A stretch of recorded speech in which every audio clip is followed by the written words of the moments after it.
So I don't know what to call this. It's like the Wolf and the Bear after dark, I guess that would work. right? I was like, that's kind of cool, but basically, this is kind of the new thing that we're gonna do, where whether it's with Terry, our co-host, our counterpart, or whether it's something that she does with us or not, but something where we just kind of kick back and talk about all the wild stuff that makes us sound even crazier than the normal podcast already does. But I'm a huge nerd. I love topics of paranormal. And I was like, I feel like it's just time for me to celebrate that part of myself too. And to not like force Terry to have to be a part of that with me. You know what I mean? I feel like I would just watch her slowly die as I had tried to talk about cryptids, She'd be like, I could be doing 8 readings right now. So, and like stuff like that I love, and it makes me really curious, and so I know that's stuff that you have a lot of knowledge about. Mhm. So for the audience that doesn't know, this is Steven. This is Hey, my brother from everyone. another mother. This is Terry's son. And I don't know if you ever saw this, but in one of the episodes, I can't remember what it was, but she said the nicest thing about you I've ever heard. Gosh. And if I ever was annoyed with you at any point in life, I'm like, damn, this erases it all. But she was like, before she goes, we were talking about life, right? And she was saying, before she had you, she had zero conviction that she had ever experienced love before. And then she was like, and then I knew I am not so broken I can't do this because I felt it. I was like, dang it, that's really nice. But anyways, so yeah, it's so nice to have you. And we're gonna jump right in because we were texting earlier and I was quizzing you. Okay, so I'm just gonna jump right in because this is the biggest thing that's sort of been bothering me slash in my head. So we always talk about good and bad, right? And we talk about walking in the light or the dark. And for me, that has meaning only from the perspective of I'm trying to do it in the light. And I'm not even sure, you and we've talked about whether true soul evolution really means walking all the way in the light or whether it means experiencing all of it, the full balance, right? And you are a belief that it needs to be all of it, right? Yeah, absolutely. Go ahead. Sorry. Well, no. And so and to you, like, what does that mean? Because I know what you're saying. So I don't think this is like solipsism or anything. I think it's like you believe that it would be just as dutiful or like purposeful, honorable, whatever, to basically quote unquote devolve or like go into the dark, right? As much as it would be to be saintly. Yes, so I kind of have a little bit of an issue with the idea of being completely saintly because everyone makes mistakes at some point in their life. Yeah. And I think that you need to know about your darker side to be able to truly understand yourself. And that's Mm-hmm. also how you limit yourself from doing bad things, essentially. Mm-hmm. Also, humans aren't really meant to be like divine creatures or anything like that. They're meant to be living, breathing entities that make mistakes, that go throughout their lives and learn lessons. If you're always on the idea that you're doing everything for the light, everything good, everything's great, then you are essentially making it so that you're putting yourself on a pedestal and making Mm-hmm. yourself a little bit infallible to any mistake that you made. And it just rubs me the wrong way when people are so obsessed with what they believe is love and light that they ignore the damaging parts of it.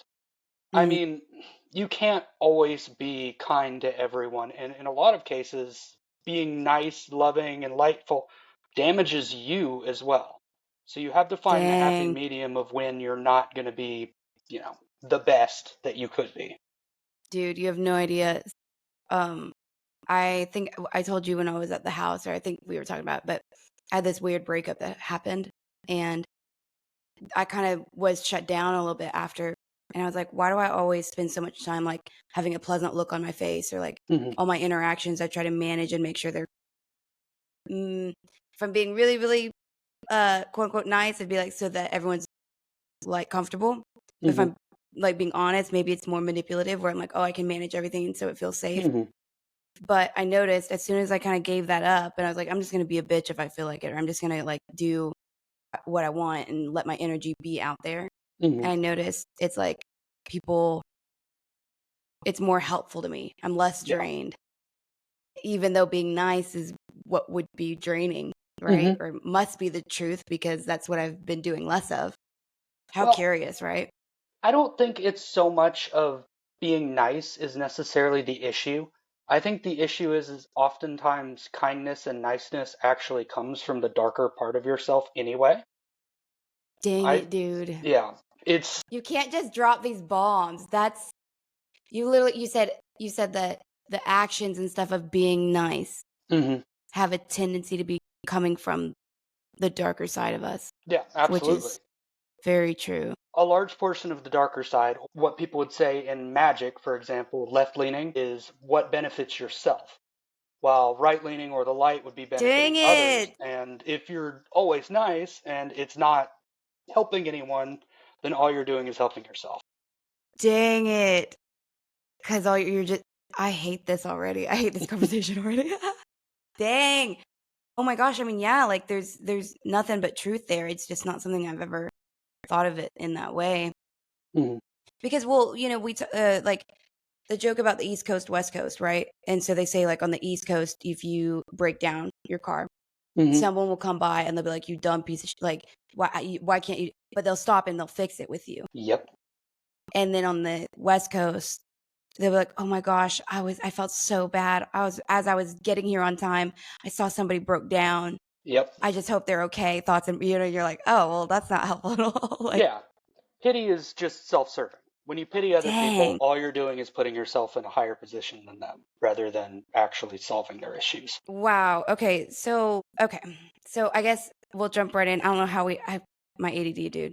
Um so the thing that made me start thinking about the good and bad and like how powerful both is and like how much of this is at play at all times.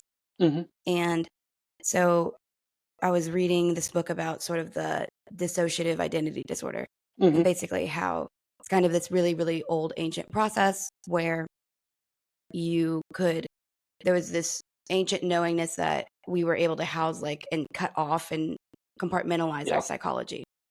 But to do so would be ultimately traumatic and you'd have to break the psyche over and over and Yep. over again. And the younger, the better, because that's, I Yep. guess, what they said, you'd get cleaner breaks. So wild, right? And Mhm. then there are books about the Black Awakening. Are you familiar with that? Remind me a little bit on that one. It's like this concept where across America, across any place though, Mhm. it's like where there are all these split personality cells, Gotcha. Yep. and that at the right time they'll just go for the infrastructure, and then they won't remember that they did it. And so there's that, and then the religious component. So that makes sense. Like the Mhm. math on that checks out. It's like, okay, severely abuse these people, make yourself this like perfect thing where one could be a sex slave, one could be a drug lord, one could be a murderer, right? Mhm. And that seems to be the trend. It seems to be that like they Yeah. had the younger you could assassinate better, all these things. Yeah, and honestly, I think a large portion of that is because we're not seeing very many people who are below the age of 40 in power whatsoever. So you create a situation where a lot of people who are younger don't necessarily think that their actions have any impact on anything. Hmm. And it allows them to kind of almost push away what they've done that's negative and just say, oh, Mm, well, I don't have the power to change anything. So clearly, what I just did, killing this guy or, selling drugs, doesn't really impact anyone at all. mm. And we've also kind of gotten into this cult of mind your own business, which, yes, that's okay in some cases. But what it really has done is it's bolstered people's almost self-importance in a way that allows them to do things that harm people around them and just say, well, it's my business, that's not their. There's no community. Dang. But so, well, so I guess here's what I guess I have. I'm going to tell you a scenario, and then I'm curious whether you feel that there's, because you're very intuitive, whether you feel there's accuracy or this person is full shit. But Mhm. and furthermore, even if this person is not being honest, I believe the scenario is true. Mhm. But essentially, I was watching this podcast where this guy talks about that he's part of this bloodline where there's a lot of wealth and power, and that they basically dug up these old tomes out of the Ohio snake mounds, and they started calling on these energies. And so their bloodline, through that discovery, that archaeological discovery, started commanding power. But there were two branches of it. One's much more public, and then one is where he's from. So his, apparently, I guess his bloodline's side motto was like black and gold. They were the ones that were doing like the dirty work and the like ugly stuff. Why does that make sense to you? You started nodding when it said black and gold. What does that mean? And this is why I love you. It's difficult to fully explain, but Okay.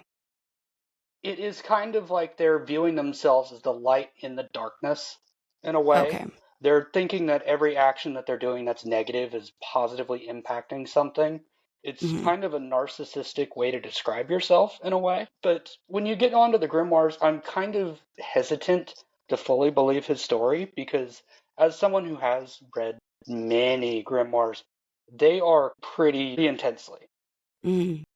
If it's not something that you just dig it up out of a river or out of any kind of archaeological find and suddenly know how to read it. That takes years.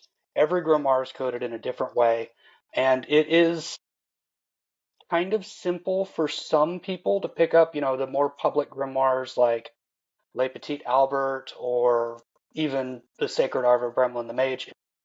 Try to do it and think, oh, well, now I'm a mage. Now I know how to decode these. But these things already have been decoded by other people who are plenty smarter than whoever is trying to do it at the moment. And it's just very difficult. But they want to be read. Like, yeah, well, you know what I mean? Yeah, like, they do. They're going to find a way to get, they'll be like, there's got to be some energy that's like, oh, they found it. Let me go teach them how to use this. They right? do, but they also don't. It is a very slippery slope with most grimoires, because not all grimoires are evil, for one. Grimoires are just books of magic, and in the past, they were even books of just basic day-to-day rituals that people would follow. In a lot of cases, grimoires are kind of like a secret diary. So yeah, there's always this little bit of darkness in the background of, well, what if I reveal all the truths, all of this, all the information about them? But it's not going to be something that's like, here's how you solve this. You still have to put in a lot of work. And with magic, maybe that's just the story that they tell. Like maybe, absolutely. Right? Like maybe that goes way back. Like, but it seems to be true that they believe that they cut a deal with a principality that gives them, through their bloodline, governing right. And so apparently this guy's mom had been spending a ton of money trying to prove certain lineages that would give them more power as a family. And so she was very, very invested in, because apparently that would have been honored in their satanic circles of whatever they were doing, right? And that it would have been different than the public facing Reynolds family. And that these guys were the ones that were basically like, in order to still have relevancy, I guess his father had to basically go out west. So he basically had to go to Arizona, to the desert. And then that's where they split him, his sisters, and basically his maternal grandfather was actually a splitter for a lot of families. So, yeah, you know what I mean? There is a bit of an intense irony there with the bloodline thing, though, because based on what I know of the darker side, the satanic worship, things like that, it is very self-empowering rather than family empowering. And they break their families. Yes, absolutely. And which is crazy. The intent behind it, well, I'm making the best that I can be in this life. No matter what gets in my way, I can basically destroy it. And saying that their family lineage has some kind of connection to some principality, some demonic, whatever, almost feels more like a narcissistic coping method than it feels like it's the exact truth. Now, if they do have this information passed down, then yes, technically speaking, someone could use the information that was handed down to them and then use that to benefit them. But it's very, very human to believe that just because you're blood related to someone that it means anything. Well, and they're it's so human too because they obsess over it for this like genetic capability Hmm. allegedly that it provides where you're more able to host, right, certain Yeah. things. So I guess there's probably value to that if that's true. Hmm. But and I could see that maybe it would be or could be, but like it's still you're right. So the belief system's very, very flawed. But Hmm. then, he talks about how through the process of that, and because there was such a darkness to what they were doing, is that essentially he saw like I guess the morphing capabilities that some of that stuff allows, and that it's very real, that it's more Hmm. real than we'd want to know or want to acknowledge, right? And that he was basically saying, you basically had like a weird shape shifting, physically shape shifting path, or you could Hmm. go the more blood related path. And he was just basically saying like that was known, like that was Yeah. understood to be true. And I believe that he believes that he saw these things, Yes. and intuitively I feel that he did. So intuitively, I've not Hmm. once felt that he's been particularly dishonest. I've watched a lot of his stuff by now, but you know, I agree that he most likely did see these things, and I agree that he is being as honest as he can be. yeah, The difficulty there is a lot of people that are in that side of things lie without knowing they're lying. correct, right. And in a situation like that, it is very difficult for us to really discern what is true other than just what we're feeling. Hmm. And yes, all of those things do go on behind the scenes. There are plenty of ridiculously dark things that happen. But sometimes, in my opinion, the people who come out and talk about it and say that they're part of it are doing it to make themselves look better in their own minds, not to society. And they're trying to make themselves out to almost be like this big bad villain. I mean, it kind of stems back to the whole idea of once we started publicizing school shootings, they blew up. It Fair, fair. People Well, always want notoriety. They always want people to know them, even if it's not for good things. so his big thing is he went very, very Christian. Okay. So he approaches it from the perspective of like, I'm trying my best. I've seen hell. I've seen what they're capable of. He basically is why I admire him, I guess maybe, is that he is a Christian with all those leanings and like true like die hard. I mean, like, wow, he really Gotcha. is, right? Hmm. But he's also willing to admit cryptids exist. He's willing to admit this shape. He's like, yes, Hmm. and also they're really good at what they do when he's talking Yeah. about the dark. And he's like, so, and he kind of reads more into the violent components of the Bible and scripture. And he's like, I wish people would focus on that more and be like, hey, we've got to fight. There's a spiritual war. So he's almost like a very committed zealot, and he's kind of Hmm. trying to bring forth. That's what's interesting. And there seems to be, there's one guy who won't show his face, and then one Hmm. girl who will, but she's not claiming any blood rights. So she's not using any real names, and he's using his family. And he's like released photos of his abuse at a childhood age. Hmm. So they're like kind of, I don't know. I think he Hmm. said some really wild stuff about this guy who was directly Obama's selection for this role in the UN. Hmm. And he was like, I didn't even know he was active. He was like, when I was in the military, he was just this guy. And he was like, the things that happened to me and my family after I said that were horrendous. And so he was like, I didn't even know. So I don't know. There Hmm. just seems to be some things where I'm like, maybe he's being honest. But this girl, she was talking about some really wild stuff that she had to see and like all Hmm. that. So maybe if they're full of it, damn, I'm Well, I'm convinced. not But saying they're necessarily full of it. What I'm saying is, and it might actually be worse than what they're describing. What I'm saying is yeah. when you step away from one of those situations, you do also have a tendency to rationalize things in your mind and also exaggerate things in your mind at the same point. Hmm. I'm not saying any of this didn't happen, but Hmm. human memory is more or less broken to an More extent. or less very manipulable. Yeah. I mean, we Do you manipulate think there's ourselves all like, the time.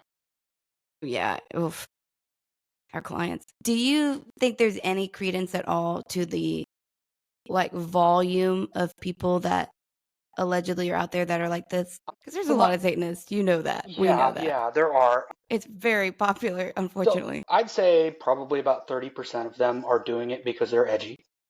I'd say there's probably only about 10% that are actually legitimately practicing things and actually getting things done.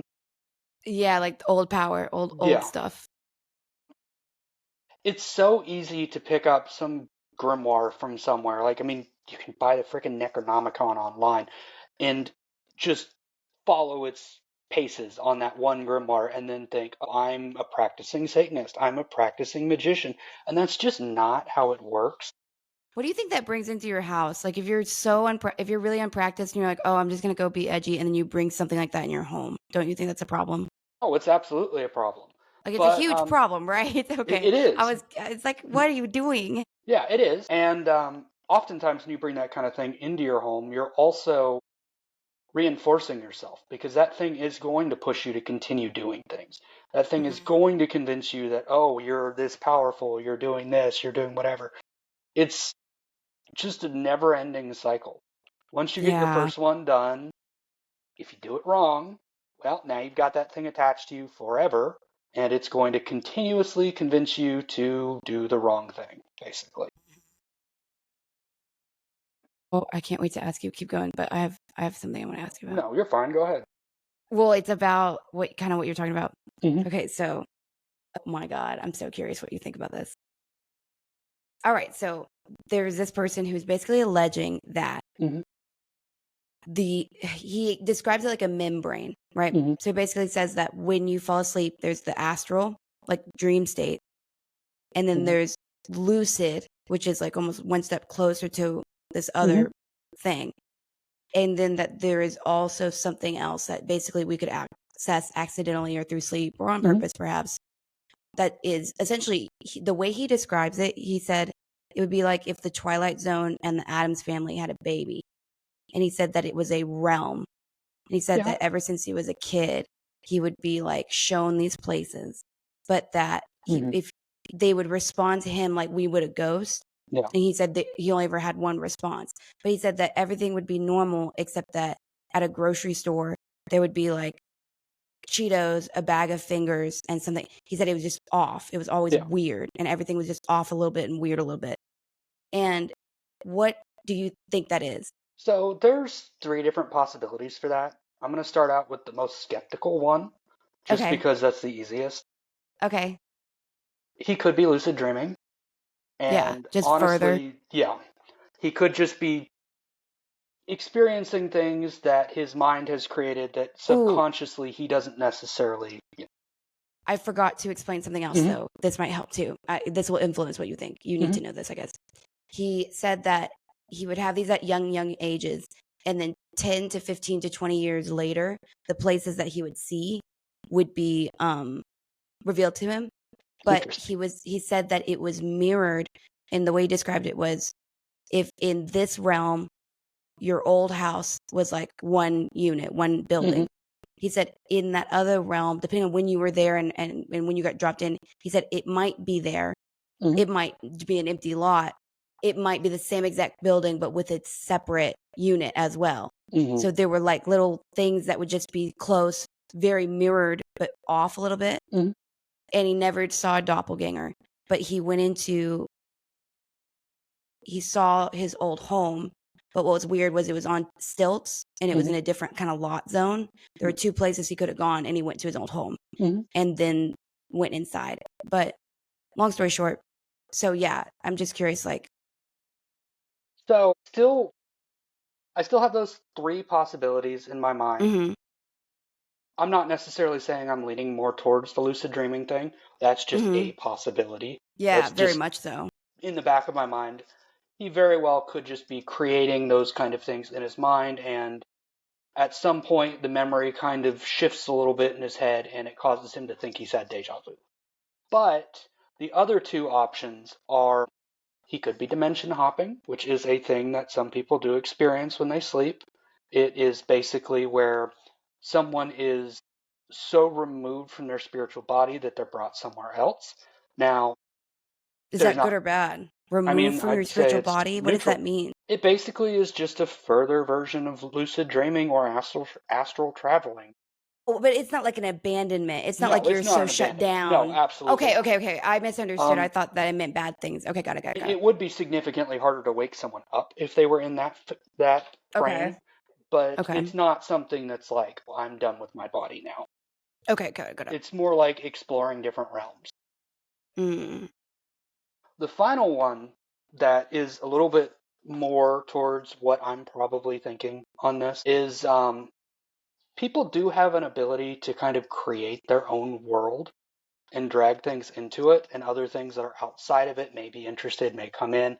It's kind of a mixture between lucid dreaming and astral.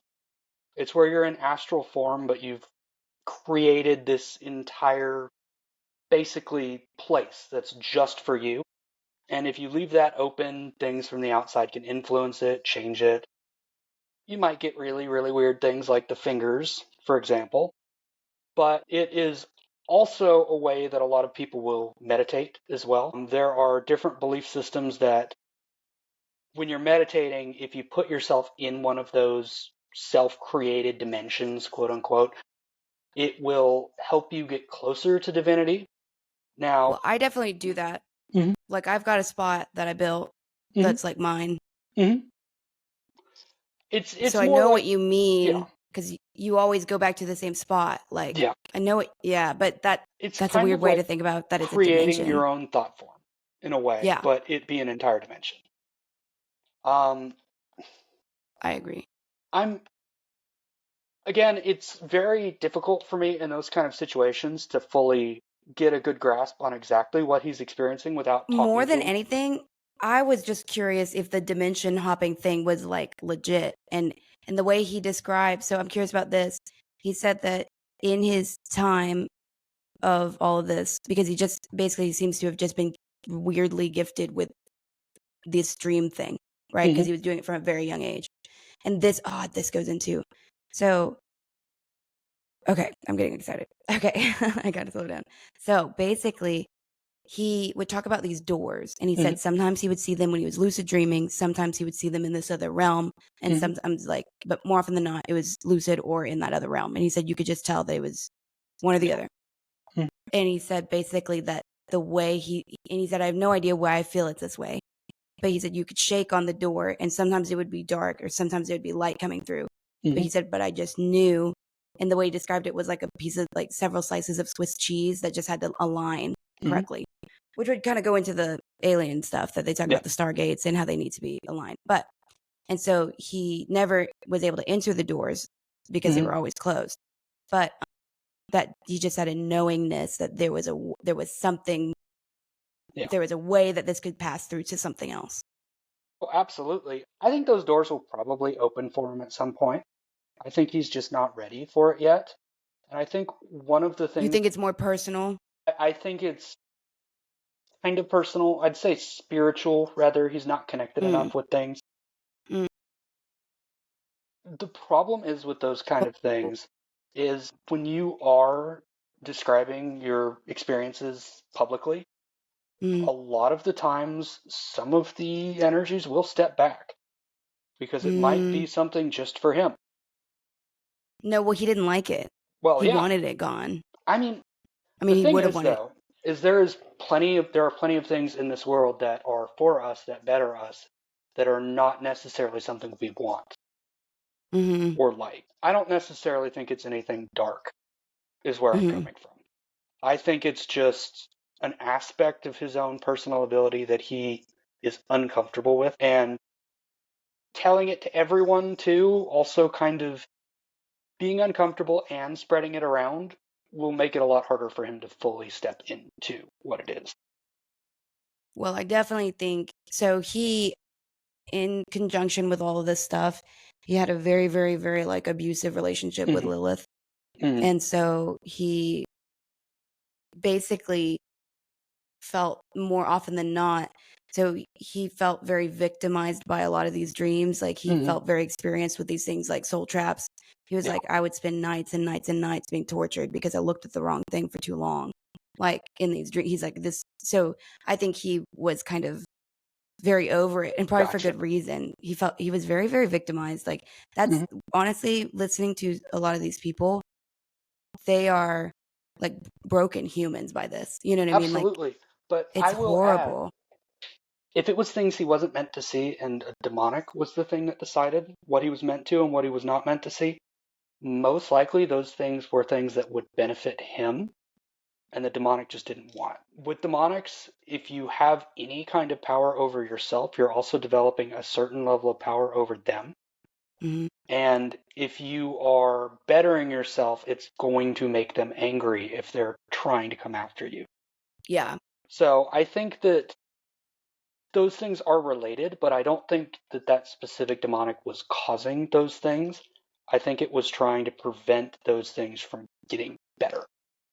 Right. Oh, I agree. Well, his allegation sort of seems to be that he had this really vivid dream when he was very young, like 7, 6 Hmm. or 7, which is way too young to be approached by all this stuff, but it Hmm. seems to be happening. And he opened up this door. He was coaxed to open up this door. And in the dream at like that age, he said Hmm. he felt like a bunch of energy rush in and through his body. And he said, and then after that, that's when all the dream, he said, from then on, I always had vivid dreams and I could do that weird shit. Yeah, that is kind of difficult though, just because I kind of feel like there's two different forms of puberty. There's one that is physical and then there's one that's spiritual. I And agree. the Yep. spiritual begins way earlier and has a Really? definite event happen that causes it.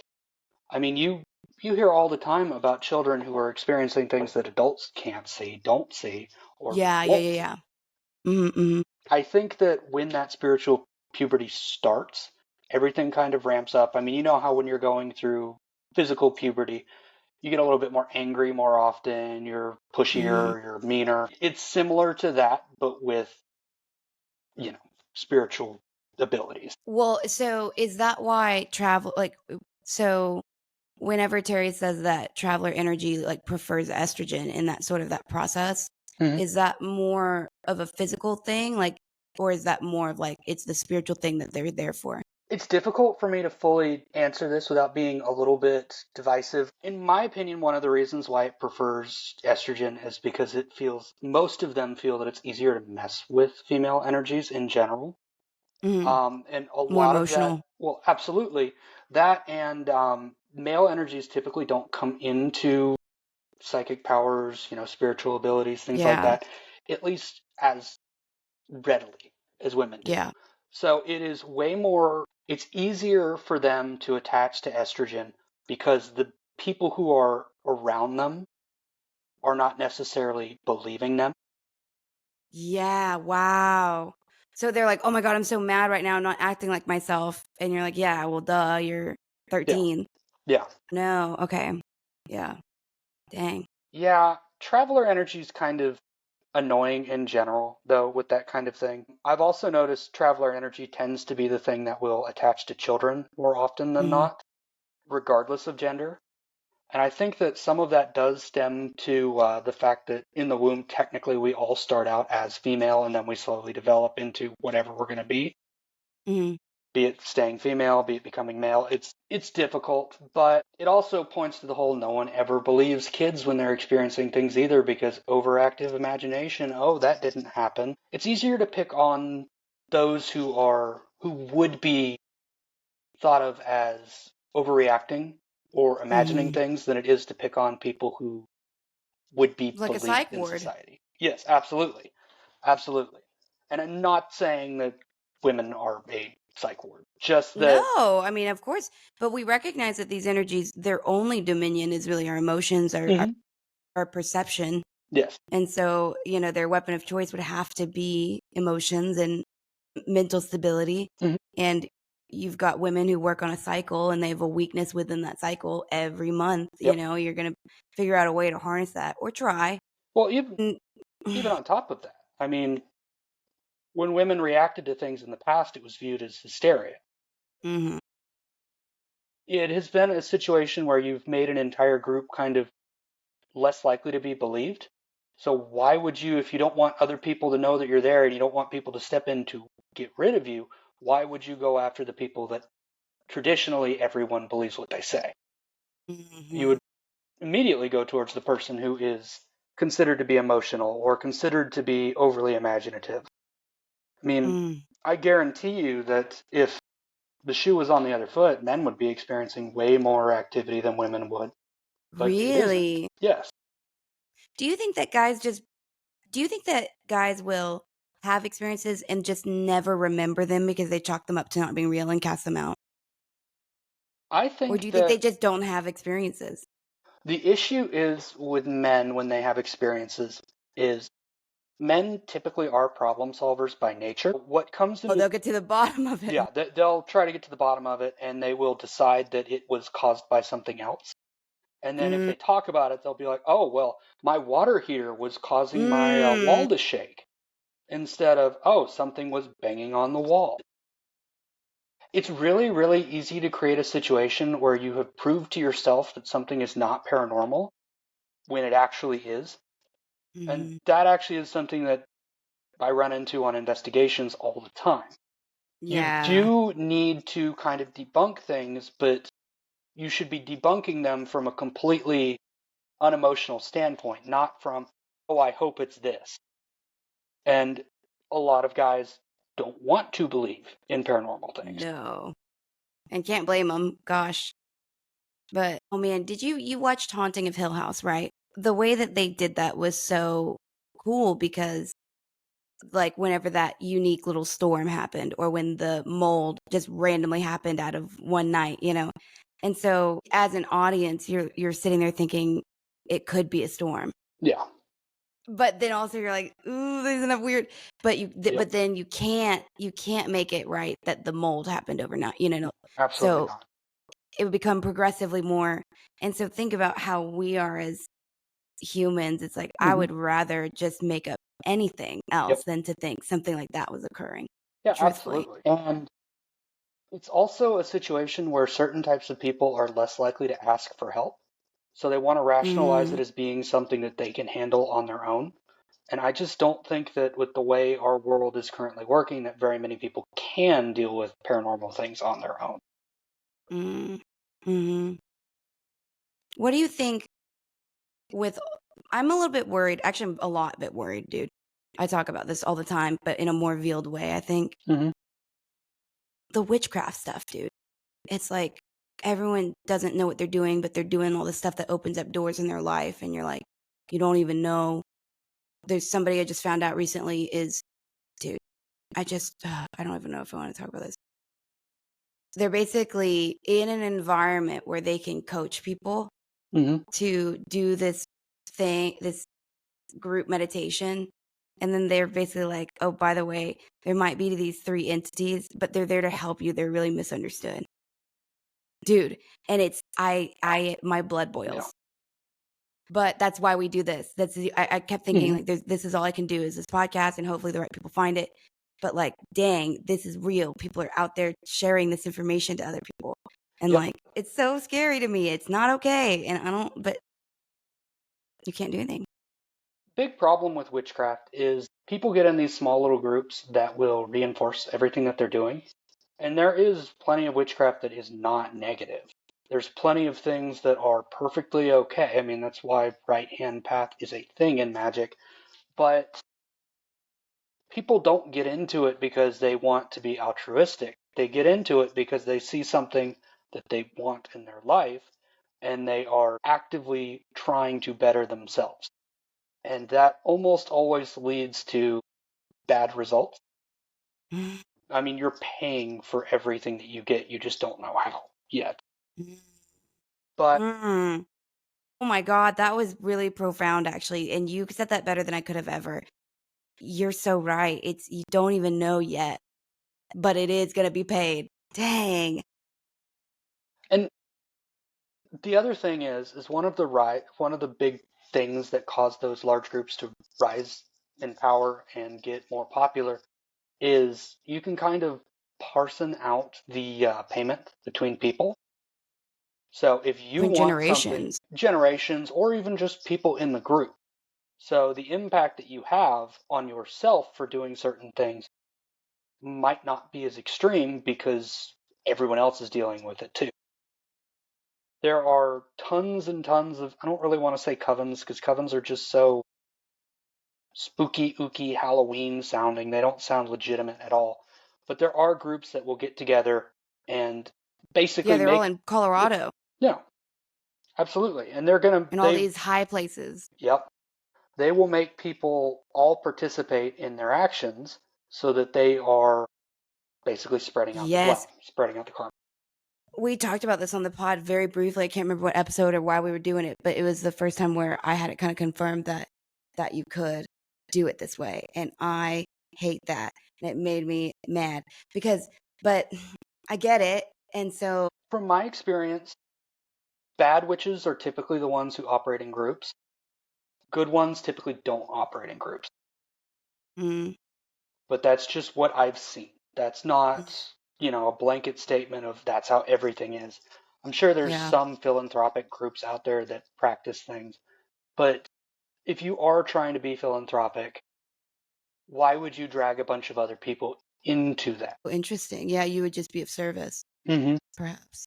Well, and I'm not, okay, so I'm not trying to like really cast hard stones at people who are trying to find a way to cope with life right now. Mm-hmm. Like it's a horrific time we're having.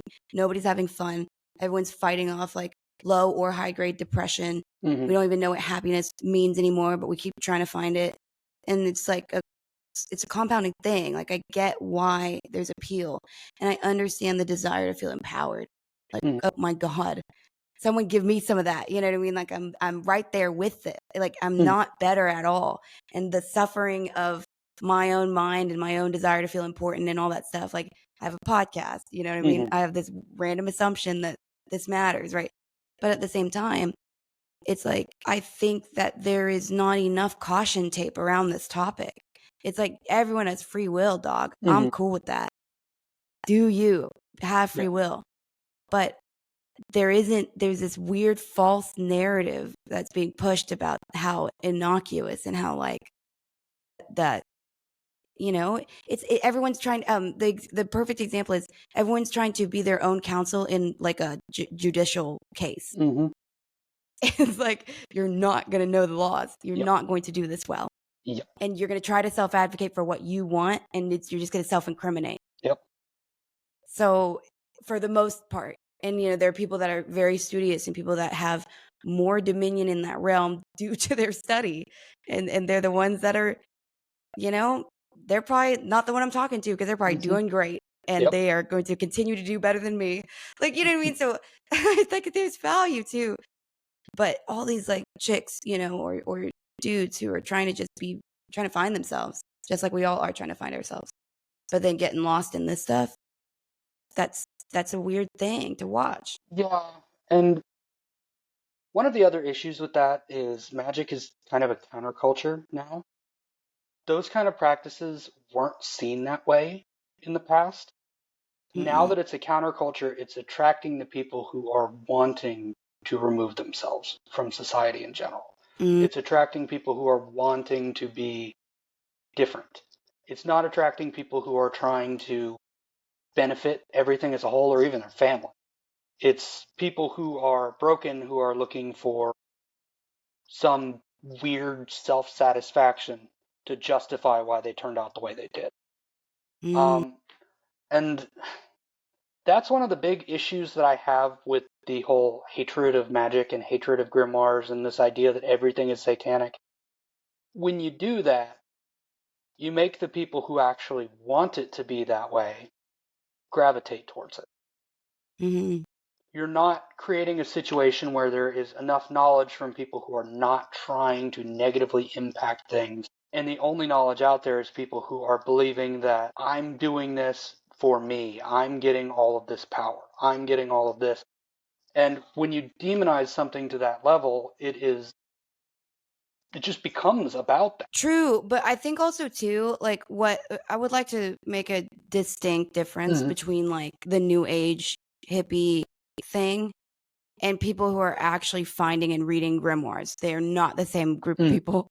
You know what I mean? I lost your video. Okay.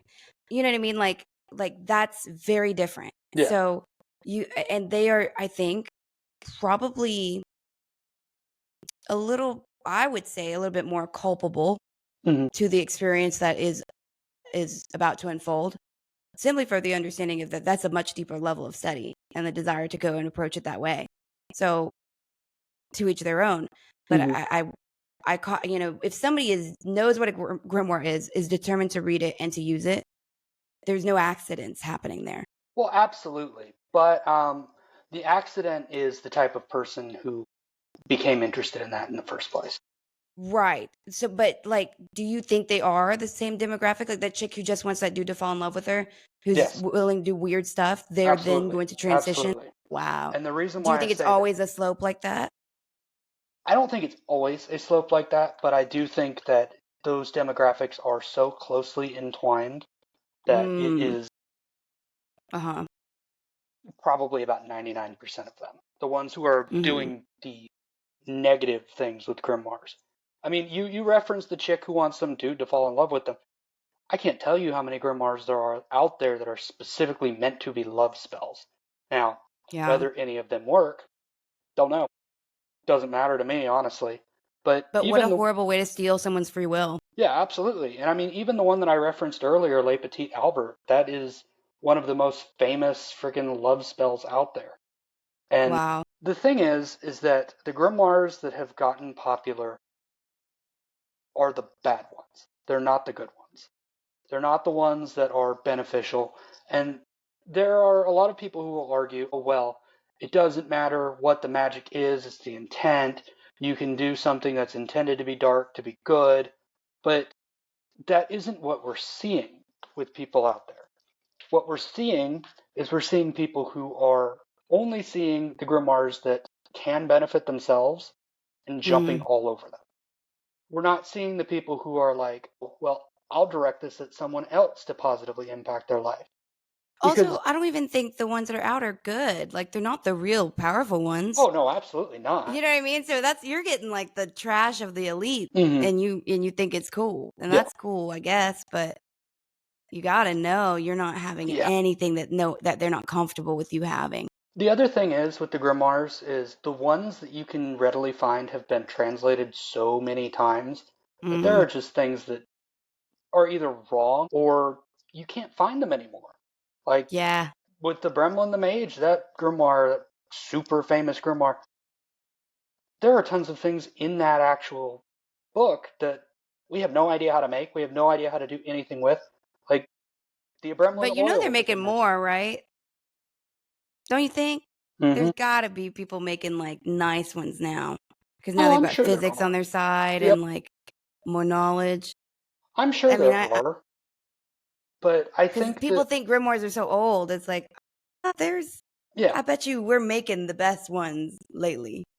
maybe not the best. There's probably a few that are No. pretty good. I think that we have stepped away from using that in our daily lives so much that the only people who would be making ones that were legitimately good would be people who were practicing since they were like toddlers.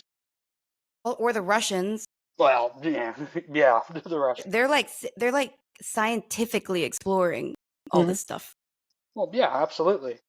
But using science to describe things that are not repeatable is kind of difficult in general.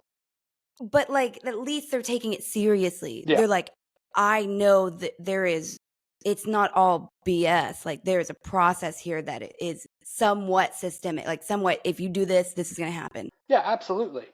But it's a different thing to use information like, oh, if I act this way, this will happen, this will be the cause, and making new grimoires that are, I just drew a complete blank. Well, okay. So there's a big difference between following old adages and old rituals and things like that and creating an entirely new ritual. I have a hard time really believing that the Russians are going to have any real headway with making anything unique nowadays with that. That is something that takes hundreds of years. That's not something that. Well, what I thought maybe why we're making the most interesting, if there was ever a way to make new of Hmm. the old, right, would just be that never before in the history of ever can we in one like college football game, get 60,000 souls all doing one thing together. Absolutely, absolutely. But so there's like a weird power thing, or is that just all scale? Like the old stuff still works for that? that's more scale. But Okay.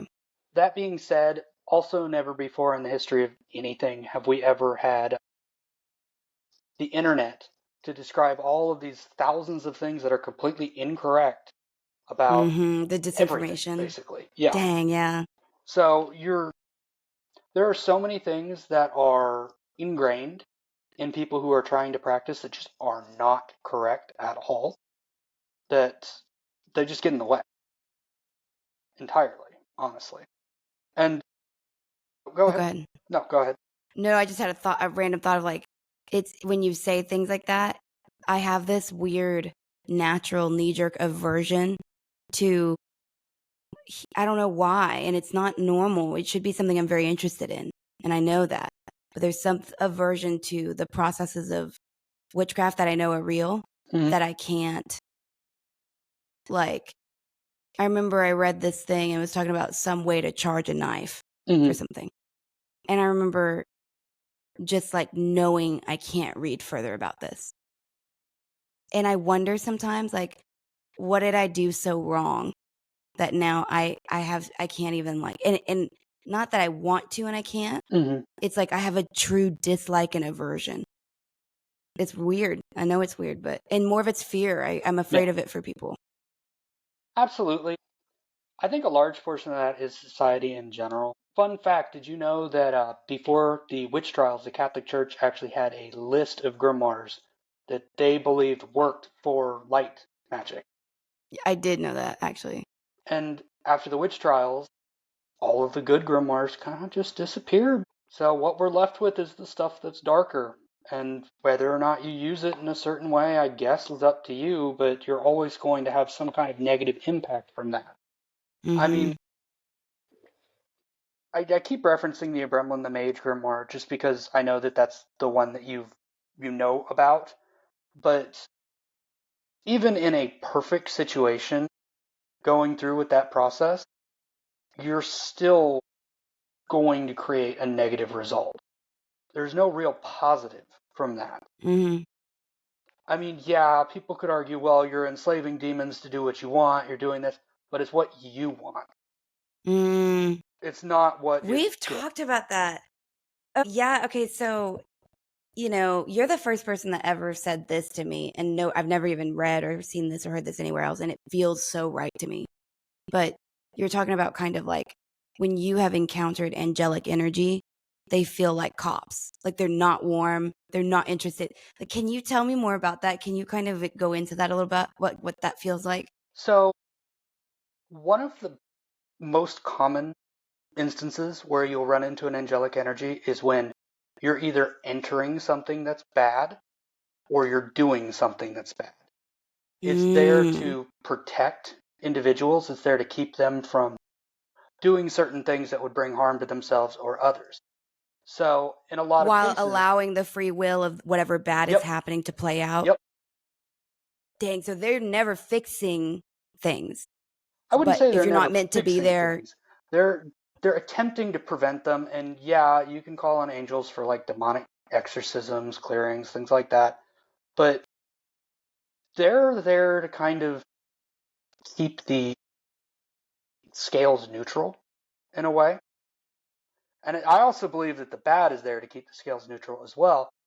Otherwise, you wouldn't have both sides to begin with. right. But when you are interacting with an angelic being, most interactions, unless you've called upon it to do a clearing, to do a cleansing, are guidance.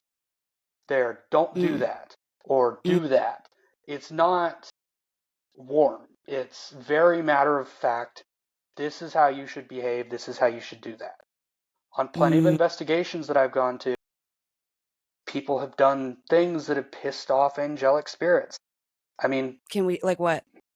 there's a bar that there was a church that they turned into a bar. And I would swear to God that was every single sign that you get from a demonic haunting, but it was an angelic who was pissed off. I have to ask. So that seems a very human thing. to be mad about that. So help me understand more. How human, what are their leniencies towards those more human feelings? If you are trying, are you asking what they view human feelings Why did as? the angel care much?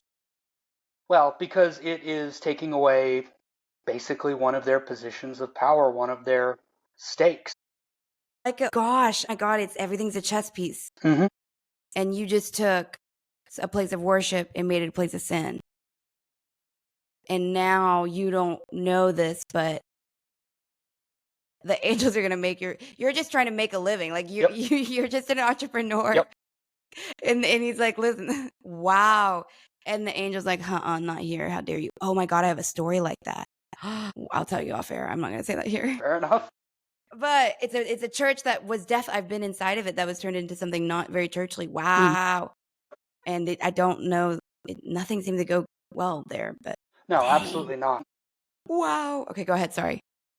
Love and light, honestly, is not even really how the higher beings operate necessarily. It's a situation of benefit the world versus benefit yourself. And the viewpoint is not, oh, we need to coax them kindly into doing something. It's, we need to tell them what's right, tell them what's wrong, tell them what'll happen if they do that, and then let them make their decisions. But they are very, very matter of fact. If you're not communicating with them in a form of worship, and they are coming to you to converse about something or give you information about something, they are very straightforward, to the point. This is over. This is what should be done. Why do they take the time out of their existence to answer prayers and answer to help, like if we need help with the exercise, like what that is selfless, right? Like I'm sure they would prefer probably to not. Oh, absolutely. And you can be selfless while still being very obsessed with your position, is the best way to put it. Ooh, what do you mean?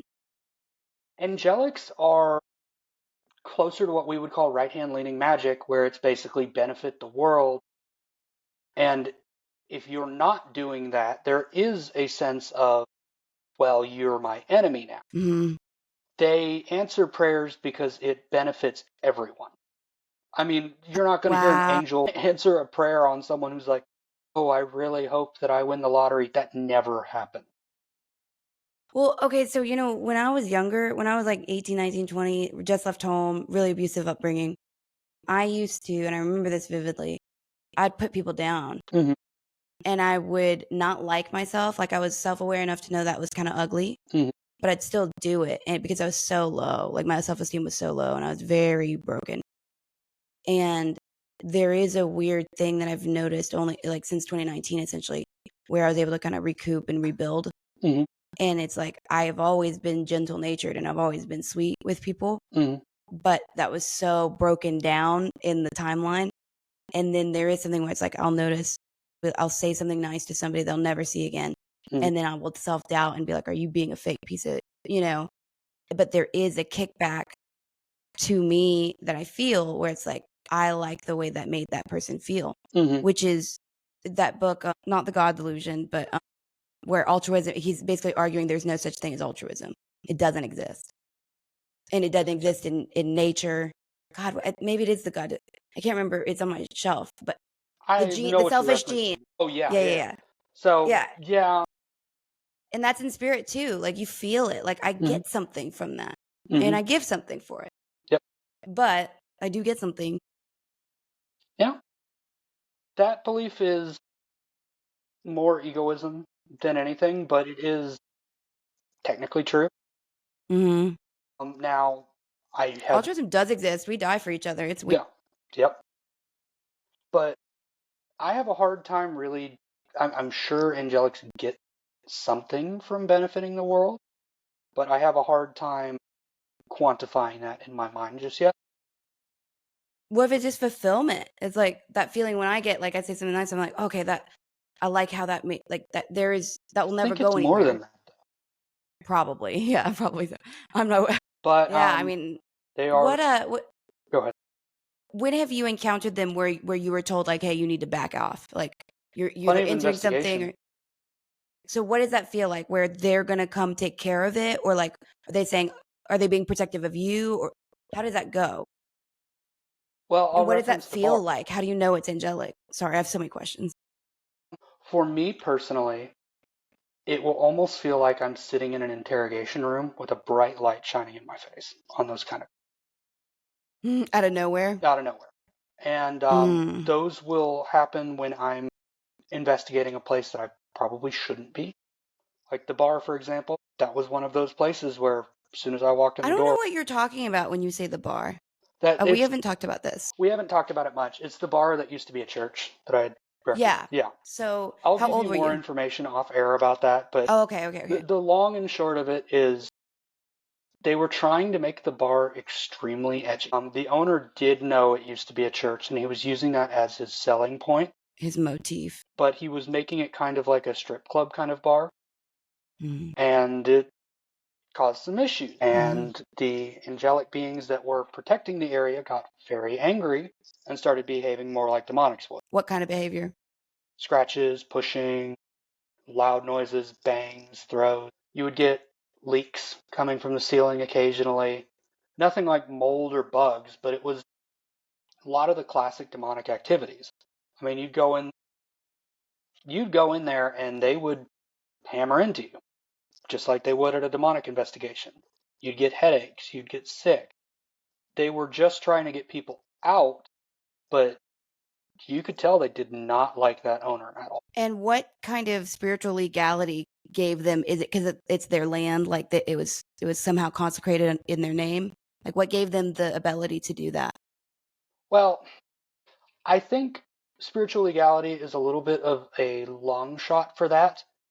Okay. I take it more as, let's say you're occupying a territory as an army, Mm. and you technically don't legally have right to that territory, but you're occupying it and you're working there, you're doing all your things there. It's more like an enemy invasion entering into an occupied tent, occupied just base.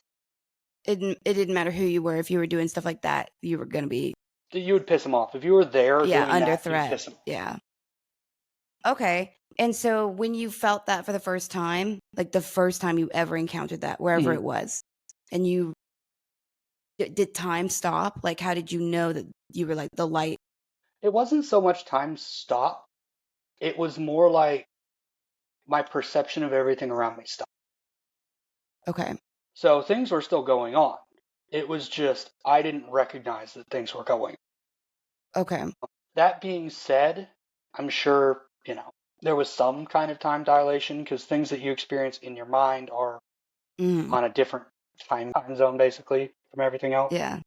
But no, it was just immediate, like, you shouldn't be investigating here. You're not going to be clearing anything here. You're not going to get rid of it.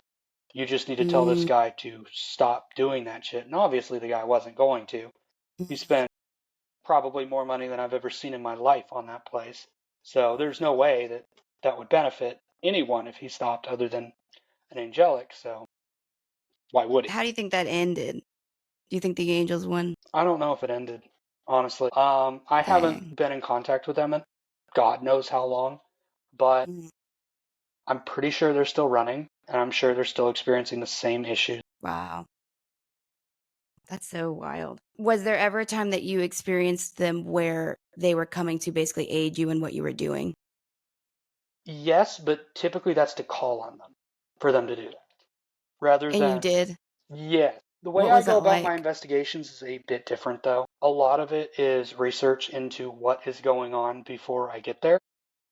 To know who's doing it? Yeah, to know who's doing it, to know what's going on, know if there's anything darker at play. And if there is, sometimes I will call on something beneficial to me or an angelic or something to get involved. But it's not as clear cut as just, hey, this angel, come down here. For a lot of them, if you want like legitimate reaction and like actual events to happen, there are kind of rituals that you do to get them in. And the text message stream that I sent you earlier, there's an explanation to one of the rituals on it. So if you want to read Mm. through that. But Mm. one of the things with angels is when you're calling on them for things that are extremely beneficial for something, or something more than just them stepping in and being there for a couple minutes to get rid of something. You Mm, have to prove to them that you're willing to do what it takes for them to do it. Now, that doesn't necessarily mean something damaging to you, but that does mm. mean there's a lot of intense work going on behind the scenes for that. You have to spend time to do it, and you have to stick to a certain behavior, certain action for quite a while. When you look through a lot of the white magic, when it comes to angelic magic, it is, those are longer than dark magic grimoires by a lot. They're, I mean, just, Almost seems like the dark is always the laziest way. oh, absolutely. Absolutely. It's like always the laziest way. Absolutely. Well, one of Dang. them is with the dark, they want to prove to you that you want them in your life. Angelics want you to prove to them that you deserve Dang. Dang. Why don't they just come? I'm just kidding. it. Now, obviously, that somewhat spits in the face of a lot of metaphysical practices. And yes, calling on their name, invoking them does do something, but it's not as clear cut as that in the long run. Well, it's different than asking for their like unique and whole consciousness to, or even a Yeah, portion of that to be present. yeah, That is a very absolutely. different request. Yeah. Like there are echoes of their energy that are more powerful than these demonics, like some demonics.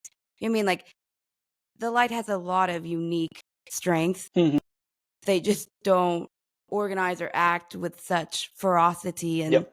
beguile as the other Yeah. side. Like you said, you got to go find them and then you got to go give up something you probably don't want to give up, either your hmm time or your food or your ability to like be disciplined about anything.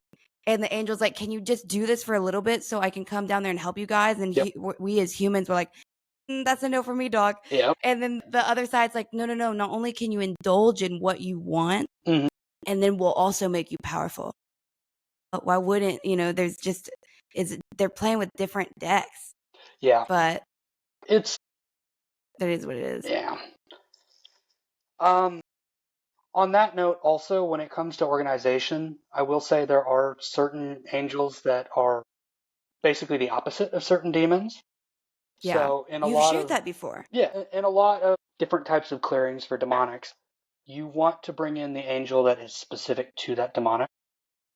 Now, there is an extremely long list that I can't even remember. I have books on it that I read to figure it out later, but not now. But for example, if you're dealing with a demonic that is focused on surgical medicine, the dark side of that, then you're going to call on an angel like Raphael, which is an angel of healing. Things like that. It gets really complicated and it's kind of almost annoying in a way, just because there's so much friggin' work that you have to do to get rid of demonics and get the right angelic involved, that it almost feels like there's a stopgap in a way where they're trying to prevent you from actually contacting them. Well, it's like red tape. Yeah, Oh, you mean the angels? You yeah, mean like there's too much red tape? yeah, Do you think that that's just like a modern perspective? Like, do you think that, absolutely. I think the red like, tape's okay, created by modern humans. I don't necessarily think that the angels are the ones that are creating the red tape. I just think that we've lost so much throughout history, knowledge? so much knowledge, so much information that it's just difficult. Well, and you have to go seek it. That's the other thing too, because the demons come to you, hmm and that's hard too. So it's like, dang, and there's no benefit. I mean, I guess, yeah, like I get what you're saying. Well, I have a question about the whole. Why is it? Because you said something. I noticed you said it earlier. You were like, I have to do a lot of study beforehand, and I hmm knew what you were alluding to. What you were alluding to is if I study the behavior of the haunting, I can usually deduce which demon it is, Yep. and then figure out which angels to call upon. But my question is, like, why do they have calling cards? I've wondered that in the past. Part of me wants to say that they're just habits on how they interact, but then the other part of me wants to say that they're almost required by just the universe in general to have those calling cards, so that there is a way to get rid of them if you actually want to. I think it's just a way to make things more fair, because honestly, if they weren't more fair, we would probably just be completely ruled by demonics at this point. I agree. I agree. because they are much more active. Mm. Okay, so I have so many places I want to go, and it's like, okay, so what is your opinion about the Nephilim and the bloodlines and the traces you still find? So that And do is you think you are one? Because I think you are one. I don't know. I asked Terry the other day, I said, do you have any six fingers in your family? Because you guys are really gifted for no reason and like freaking up in the mountains, which is where all the bloodlines hid. So when it comes to the Nephilim, there are so many different accounts of what they are that it's really difficult for me to fully get a direct opinion on them without being swayed a little bit. I will give my explanation of what I mean because I don't know the ones you know. Mhm. So I'll go to the biblical ones. Mhm. This belief system that these people that there are energies that fell or in some narrative and procreated and shouldn't have. And that there was I'm going to say for myself, I believe there were giants. I think we have plenty of proof of that. Don't know why though. Like, was it just the CO2 in the air? What, what's going on? We had megafauna. I believe that we have plateaus that we call plateaus, but they're petrified. Like, it's just weird. Like, I believe these things. Maybe I'm crazy.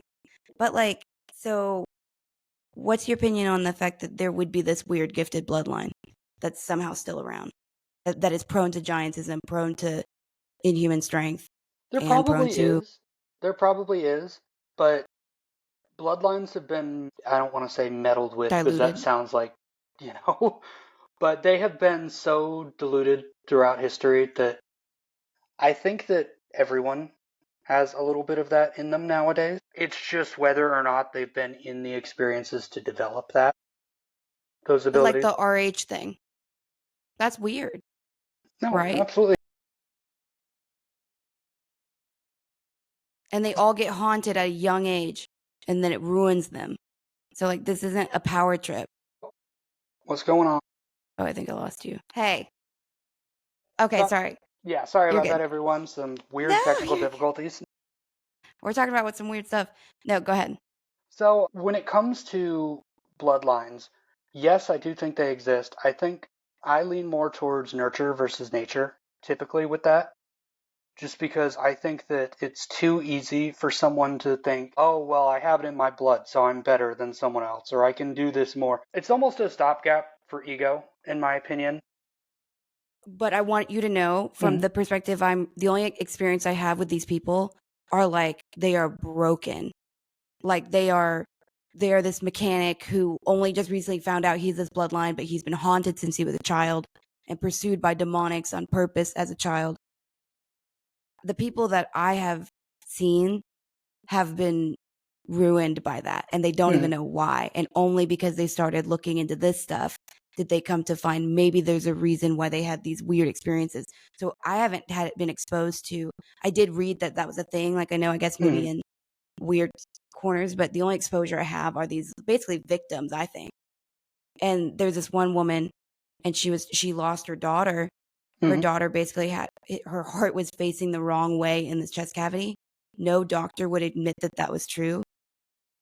But she has this weird history in her bloodline where everyone seemed to have 6 fingers and 6 toes, and they were really oddly strong, and she's oddly strong, but they were tucked away. And she said her grandfather and her father used to always say, A, that they were from the stars, and B, that it was important to remain hidden.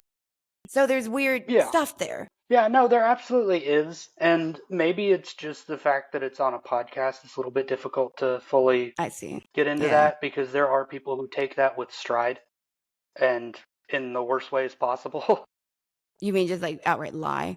Either outright lie or, for example, the cult that you were talking about earlier where they were obsessed with their bloodline. It is, when you get back to genetics on that kind of front, there is a very easy way for people to feel superior. And it's kind of weird how quick it happens too. Yeah, absolutely. Yeah, it's just a moment. I mean, you hear all the people who are talking about, oh, well, I'm related to the first king of England. I'm related to blah, blah, blah. As soon as they do some weird genealogy report, and it's like, yeah. What does that matter nowadays? I think that, yes, bloodlines can impact your experiences, but I think that a large portion of it is choosing to go with it or not. Free will. Mm-hmm. There was this thing that guy that said he was a bloodline member who had been Mm-hmm. completely ruined by his bloodline and completely and was fighting back now actively. He was saying that basically there were these rituals that would basically gift the individual participating in it with the luck and benefit and basically boon of other generations. So you would steal it from the rest for that one lifetime. And I felt that was true. And I felt that he was being honest that was possible. But he was also indicating that you could break that. Mm-hmm. Obviously, his avenue was through Christian faith. What are your thoughts on a process either through Christian faith or otherwise to address something where someone that you don't even know made a decision like that? That is a difficult one. I do think that people's faiths are important, but I'm not one to lean towards any particular faith in general. My belief is that they're all kind of the same, just different interpretations of the same thing. And we did talk about this a little bit earlier. I kind of think a large portion of the gods that we now worship are man-made. Almost like thought forms where a large group of people got together, grabbed some level of divinity in their belief and just ran with it. The problem with that, because what you're describing is basically a curse, is to break a curse, you also sometimes have to lose things. I think one of the big things that not so much embracing faith that helped him was removing himself from the family in general. I think that was more important than embracing faith. I think the faith probably made it easier, but he did have to make a sacrifice to get rid of that. So you're saying you can't stay in that family in the trappings of it, good or bad, and then just pray a certain prayer to Jesus and that will break whatever is occurring. Interesting. Everything is an exchange, basically. He has to So give there up is something to get. in your world, there's no higher power that can just usurp in that way. I wouldn't necessarily say it couldn't. I would say it doesn't want to. If free will is to be believed, then you have to give up something to get a reaction, to get something in return. It's not a situation where, oh, someone's just going to swoop in and save me. So maybe even the process of the prayer, right? Because that's time and energy. Yep. And it's worship, right? It's like maybe even that is part of the process It of definitely payment. helped it, but I guarantee you that if he stayed with the family, and I don't know his full story because I'm not 100% on who specifically you're talking about, but yeah, if he had stayed with the family, none of it would have worked, is my opinion on that. Well, and he doesn't really talk about being spiritually cursed. Mhm. He was just saying kind of that is something that can be done. Yes. And yeah. Which I didn't know it could be done. I thought that was wild because I'm like, how can you trade away someone else's experience? Well, that isn't even here yet. But then I have to lean back on we make choices to how we come in and to who we come in. So free will starts a little bit before. Yeah, I can see that. Like you can't convince me that you don't know you're about to go into a circumstance that's under certain spiritual pressures. Yeah, absolutely. Maybe you're on that duty to learn how to break free. And that's such a chicken or the egg thing. My opinion on free will before birth is a little bit different, though. Not that I'm saying that yours is incorrect, just that my belief is that you are meant to learn certain lessons. When you learn them is up to you, but you will always be put in your journey as you reincarnate. You will always be put into a situation similar to what that kind of situation would be. It's just when you do it. I agree with you, though. I think that's true as well. So I don't think that we get so specific. I think it's more of like if there's no words, right? We make words, but if there's almost a vibration of an experience and we call it oppression or we call it abuse, we call it the breaking of a psychology, but it's got its own vibrational match, right? So your vibration of need for victimhood is going to match someone's vibration of what they were Yep. willing to victimize. Yep. So I don't know that it gets, and even that takes form in, nobody really said it had to be sexual. It just had to trigger the right vibration. Yep. But then in this case it was, or in this, you know what I mean? So we sign up for these vibrational experiences, and then we get here and we get ruined by the way that they manifest in the physical, because we didn't plan that all that well. Like our experience is still based in spiritual law, but nobody said it was going to be this or that. Like, Yeah. and then we stumble, right? Like it gets hard. Yeah, I think you don't agree to the experiences that you have to do in your journey. You agree to when you get them. Say that one more time. I personally think that you don't agree to the experiences that you are required to do in your journey. You agree with when you're going to run into them in your cycle. I agree. Because you're the one, I mean, if we're following, and we are, because I've thought about it more. When you first said that about like the whole, it needs to be balanced, I rejected that pretty harshly, emotionally and mentally. And as I've kind of grown, because that was like a year ago, I've kind of thought more that makes a little bit more sense. I know that I still, like, in this lifetime, for whatever reason, I've chosen to be averse to certain things in the dark side. But I also do believe very strongly that in a recent lifetime, I don't think I made those same choices, because I have flashes of just knowing I didn't. With that said, it's like, dang it, where was it going? We were talking about the experience, when. So that's what I think is confusing, maybe, because I believe that you can devolve and get stuck. And Absolutely. I believe that if you no longer become of service to the whole in the experience of it all, like if you you spiral out too badly, you can be removed from the game. I do think that. So, you can, but we also have free will. So I think it's like, if you are contracted, for instance, to murder one person for whatever reason, and then you say, I did sure like that, and then you just do it a ton, you are now really impacting a lot of people through your free will. And that's still okay, because we agreed to come into this collaborative experience. We know what risks that can come with. But the cost to that, if you don't immediately go to the holding tank of the dark side, right? I don't think you're allowed to just do that over and over and over again, because now you're not really of service. Is that accurate to you? What do you think? That's difficult. I believe that there's a certain amount of evil that is acceptably brought into the world and is reincarnated over and over. Personally, I don't know if they would full on remove you from the cycle entirely for that specifically. I think it would have to be multiple lifetimes of that. I agree. Yeah, I don't mean one time. Yeah. I mean, like, you can't, you've gone so dark, there's no darker you can go. So over and over, you're just repeating this dark lifetime.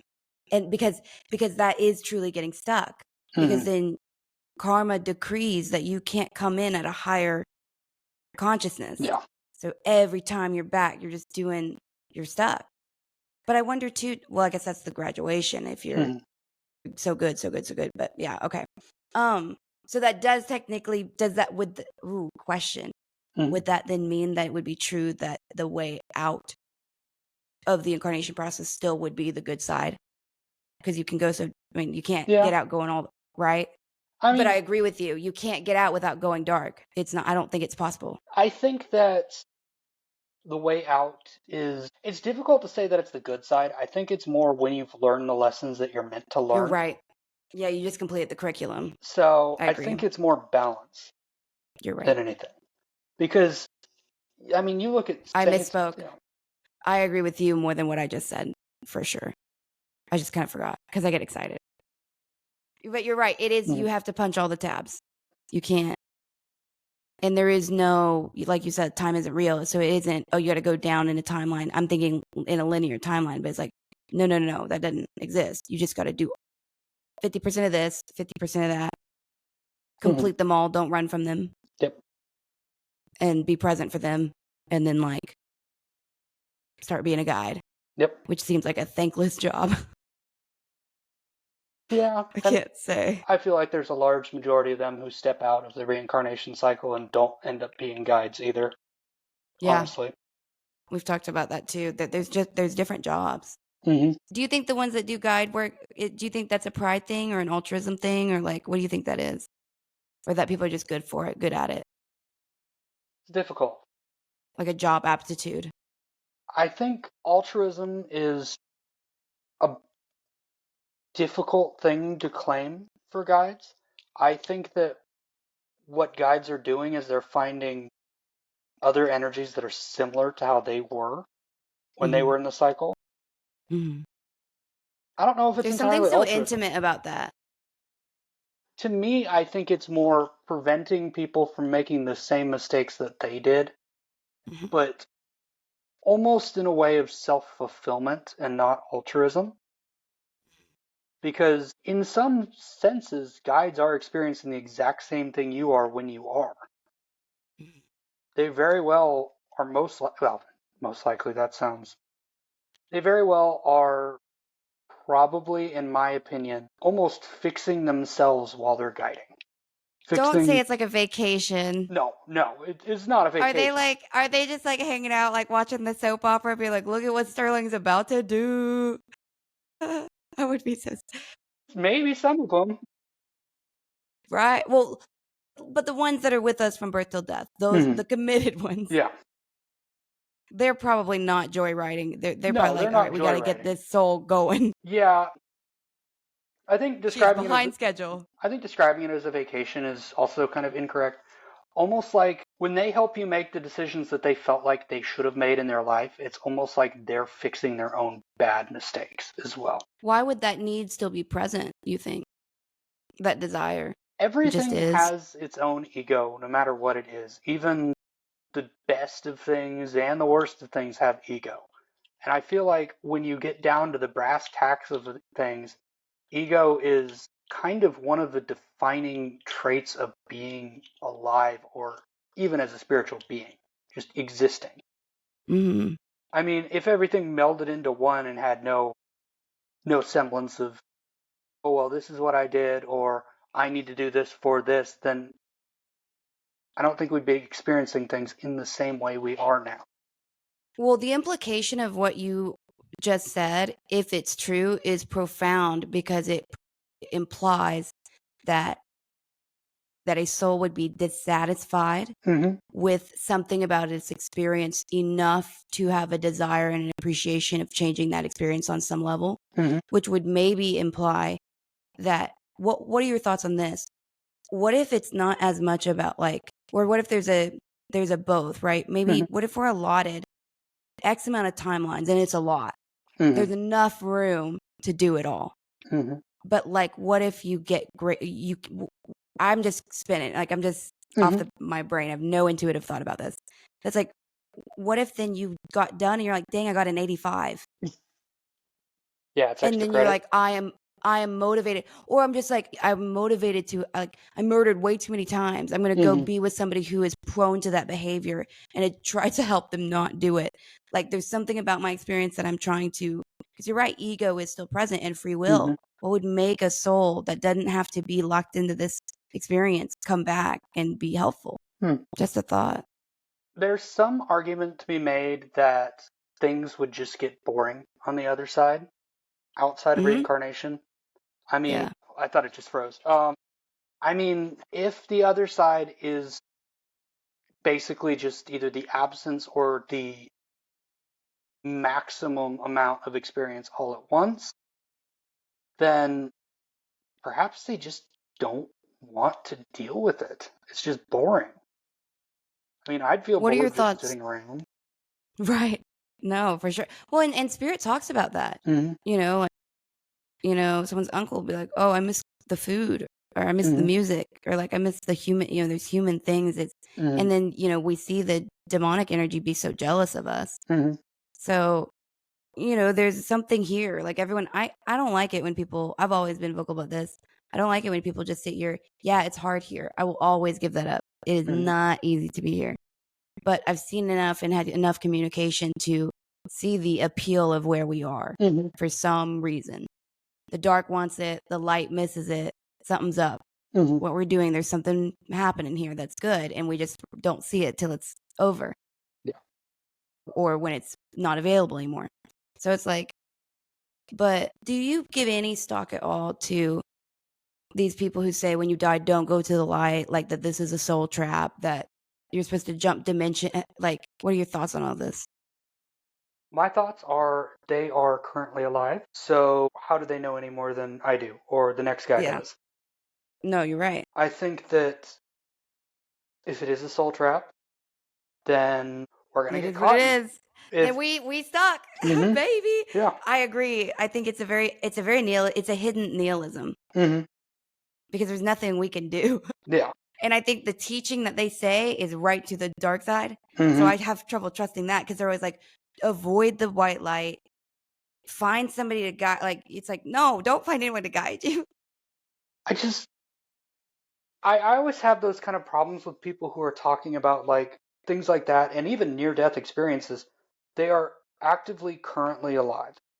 And unless they have some, you know, connection to their past life when it passed, which I highly doubt they do, then they know no more than the next guy on the street does.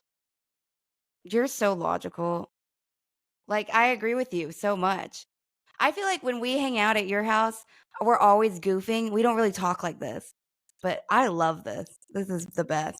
No, I mean, like, you're so right. And I also wonder too, I always got bothered by all of these things that can be true at the same time, but don't hmm matter in the same way. hmm So people who are like, oh, free will can't exist if time isn't real. hmm It's like in a layer. But guess what? If you don't go pay rent tomorrow, you're going to have a problem. Yep. Like, and it doesn't really matter at this here and now, whether time's real, whether it's linear, whether your soul is trapped or not. It's like at our functional level, what if there's any knowledge from that, you should just be empowered. You hmm should just feel like, hey, it's going to be fine. Yep. This is hard, but we got this. You've had it before and you're going to have it again. We hmm got this. Grit and bear it, find the happiness, find the joy. It is there. Hopefully, I promise. But when somebody gets into that nihilistic spirituality where they come up, and I agree with them, I hmm agree time isn't really real the way we see it. I agree that free will is, the concept of it is then muted by Yeah. the fact that I think time is like a book. I think that you can access all parts of it, but I think you can skip, you can flip to the front, but then in its internal layers, it has very real meaning. hmm So what are we arguing about? You can't go shoot up what you want just because you think time isn't real. hmm Yeah. And that all that has been done is. Yeah. That crowd that is so obsessed with this, to me, it almost feels like tombstone worship in a way. Tell me more. If you believe that nothing matters, or you believe that, oh, free will doesn't exist, really what you're telling me is that you're worshiping a way to get out of it. You're worshiping the Yeah. ultimate death. All So, you can focus on is what's wrong. exactly. It is, and that idea goes on both sides too. The people who are Yeah. so obsessed with living their life according to religious texts, according to whatever, are also kind of the same because they are viewing life as only being there to die. It's Mm, just different yeah. ways to say that. Ooh, that's a weirdly interesting statement. You're saying somebody who lives their, like in the complete refrain of life, like the Yes. experience, the Like broad depth of it. let's say the Yeah. nun I see. who prays all day long and does nothing else for 50, 60 years of their life. They're worshiping their death. They're not experiencing their life at all. And yes, you're sacrificing certain things to get certain things, but there's something almost depressing about that to an You're extent. not wrong. I always say that that's a like that we probably set aside lifetimes for that type of hmm piousness because that is a sacrifice. Like that's unique and extreme. But you were comparing that to the nihilism is very interesting because it is. I've never once thought about it that way, but you're not wrong. It's The just whole the like, other extreme. dang, because so I would look at, like, okay, here's weird, it's very human of me. I would look at the lifetime as a nun as, like, of the light, probably Hmm. abstained from stuff I don't need, probably didn't drink, probably wasn't promiscuous, like, all the things. And then you have, to me, that's, like, a good mark. Hmm. But if it's the other side of a coin, the other one would mark as equally, Hmm. where you're like, "Screw the world, fuck the Yep. patriarchy," like, all that stuff. Yep. Because to me, that seems lazier. It does, but Because the other one's kinda hard. when your entire life has become so ridiculously pious that you don't know anything else, Yeah. you stop actually sacrificing things and you start just following the habit of doing the same thing every single day, be it prayer, be it the dude who sits in their bed all freaking day long for years on end. It stops being good when it becomes habit. When it's easy and you're used to it, it stops being a benefit and it starts just being an anchor. That is so interesting of a perspective, because you're not wrong at all, but I've never thought of it that way ever. But, like, so I guess the assumption would be that there would be some spiritual benefit that would be Hmm. occurring for all of that. Oh, I'm sure there And you is. and you're well, I mean, you're kind of arguing that, like, even if there isn't, people would still do it. Yeah, they would. Oh, There is, with people who are that pious, there's a lot of fear of if they don't continue their habits, then they will damage they're themselves in damned. some way. That's not really good. That's Yeah, fear-driven life. it is, and you're also not learning things in that lifetime, Dang it, you're ruining this for me, because 'cause you're not wrong. If you're not actively making growing mistakes. Yep. a muscle, dang it. Like, you better be floating. You better be in Tibet floating, or is it worth it? Dang it, I don't wanna see it that way. But that's not necessarily wrong. I mean, like, because there's, like, lukewarm Christians, there's gonna be lukewarm nuns, there's gonna be Hmm. lukewarm monks. They're just like, ugh, because that's a good way to not do much. I hate to say that. I don't mean that badly at all. Now, I will say, I'm not talking about the people who, lived 20, 30 years of their life and then suddenly realized things were wrong in their life and then decided to become a nun who does nothing Yeah, other that's than very pray all day. different. I'm talking about the people who that's all they do ever. Yeah, yeah, yeah, I agree. Well, or, I mean, even if it is the person who gave up and used it as that way, like, that's okay. People can do that. That's free Hmm. will. People give up by marrying into somebody they don't love. Like, Yeah, we do absolutely. dumb stuff to chill and stop having to work so hard. Life is hard. We get it. So we're not talking mad at all about these people, but I'm recognizing now in this moment of, like, adulthood that I hate. Yeah, there's gonna be people who are just not accessing any growth there, even though I would look at that and say, oh, that's a lifetime that everyone would choose to Hmm. experience all that growth. It's like, no, even people in that life And will stagnation. not be growing. I don't know. That's crazy to consider. I mean, I will say, though, go some ahead. some could argue that the knowledge that you're getting from reading those scriptures is the benefit that they're getting, but you don't carry that into your next life. Interesting point about that carrying into a next life. There was a story of these brothers. Hmm. They were basically approached both in their sleep, but they didn't tell each other about it. They didn't know that each other had been. One had been approached by Baal, and then one was a guy named Surjet or something. Hmm. And at one point, they were like apparently equal level, Hmm. but that at one point the Surjet rose above Baal, and there was kind of this weird thing, and they didn't.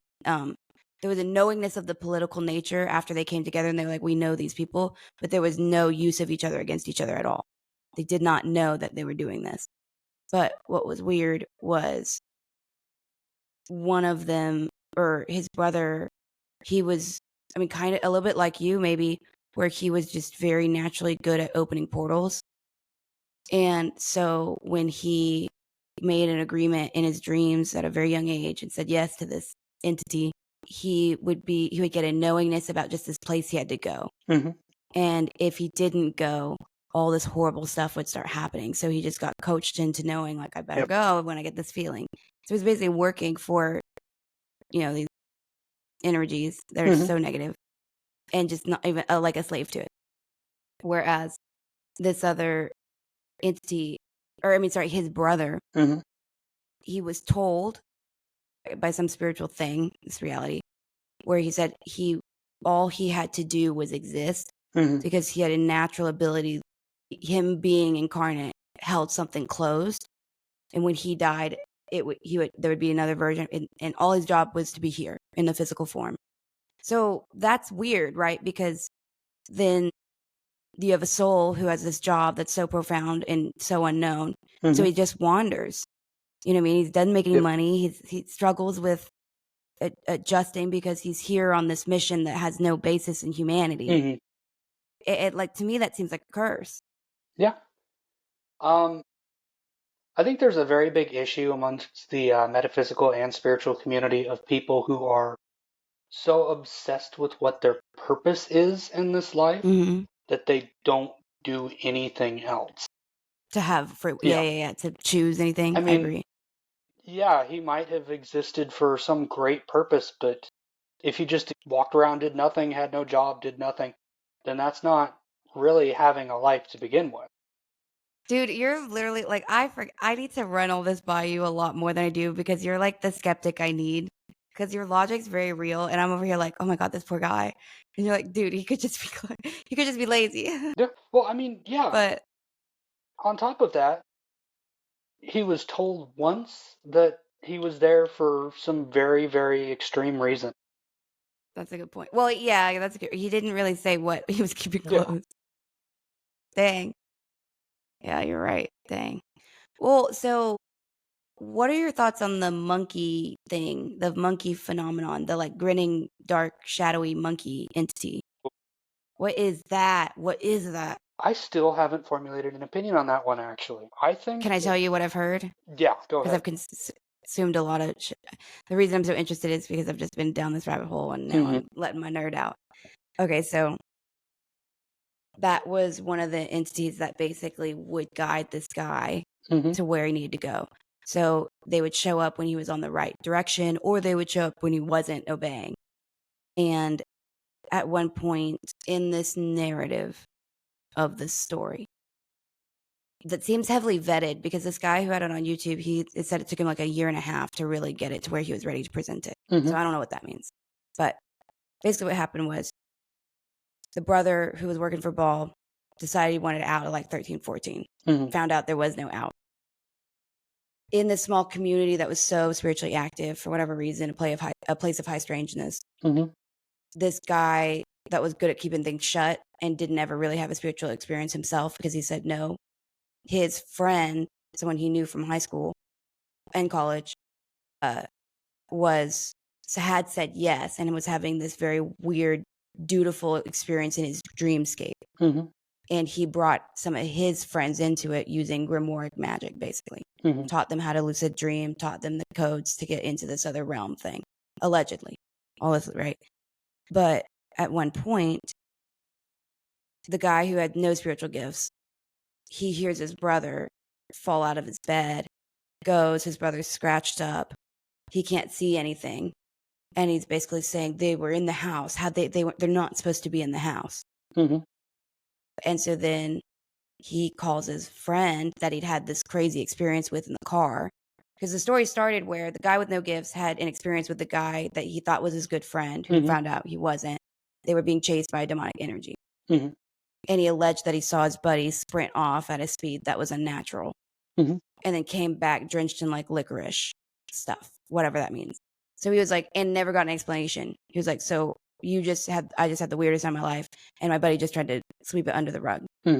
Well, after this happened to his brother, he called his friend. He's like, you're into this weird stuff. Like, I don't know what's going on.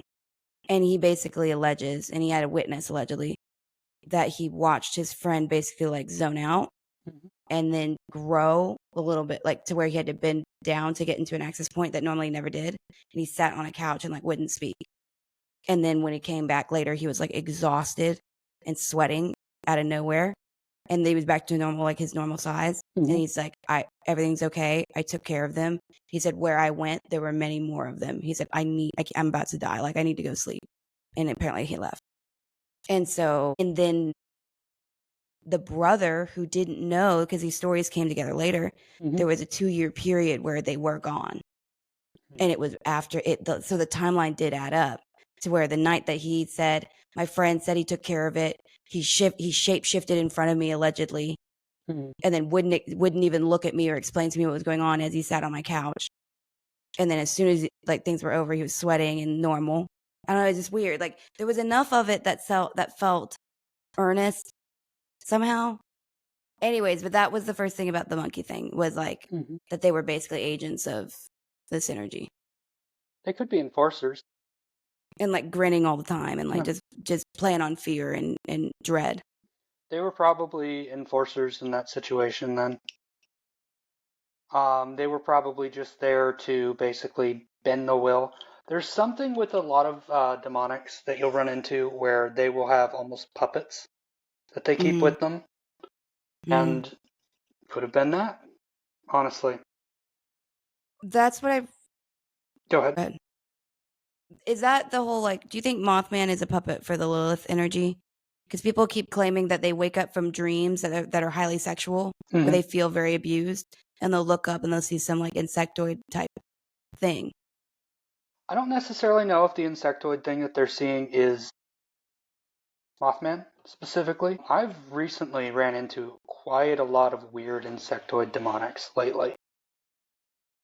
Ever since Minnesota, No, before that, way before that. No, Minnesota was a awakening of Native American energies that I ran into. That was the just Mothman. because you were on their property. Yeah, that and just a bunch of other things. But I hesitate to attribute that to Mothman specifically Mm-hmm. because of the stories that were people had of the Mothman prior to all of these events, where the Mothman would show up right before a big event happened.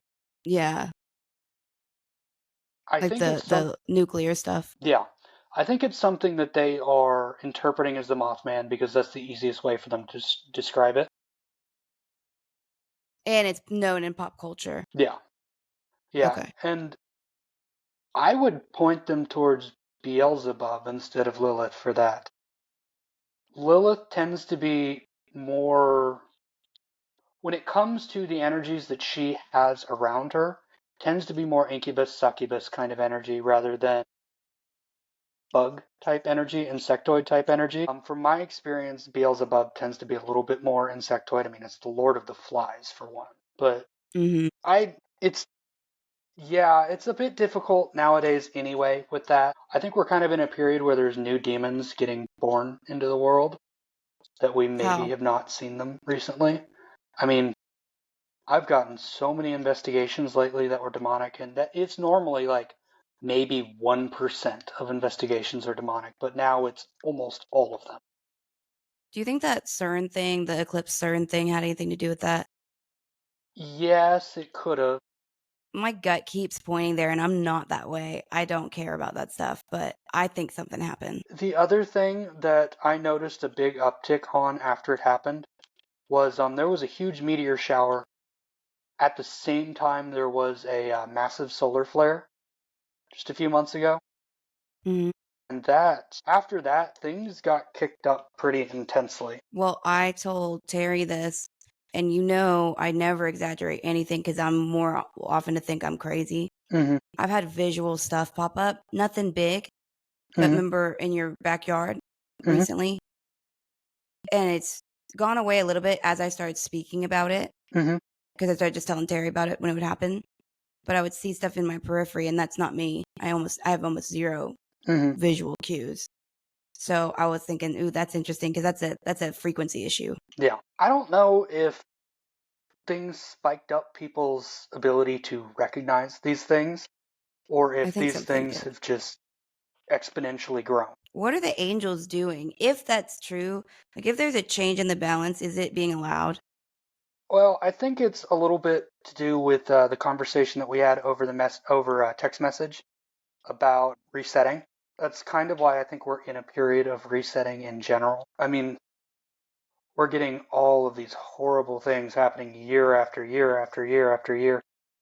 And then we have a massive uptick of negative energies. It's just, But then couldn't you see how that would really, I mean, really point towards the religious stuff where I people are could, like, but I don't like to say that I'm not religious. I like to say that I don't believe any of the religions that we have are right.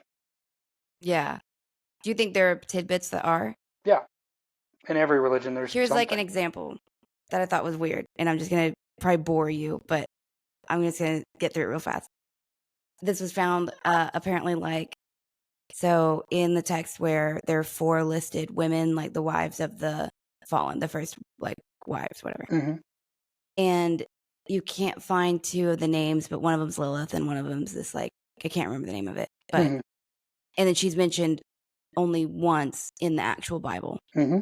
And this other thing was on some like manuscript found that's not really included, but is considered not in the Apocrypha either. But it's just like a text that's considered okay.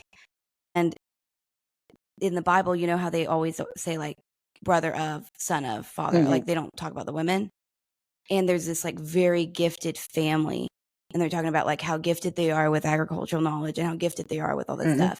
And they mention a man and they say brother to, and it's that chick's name. And it's just this weird like little coincidence maybe, but that's the whole story was that they were like the wives were given over for this knowledge to accelerate in society essentially.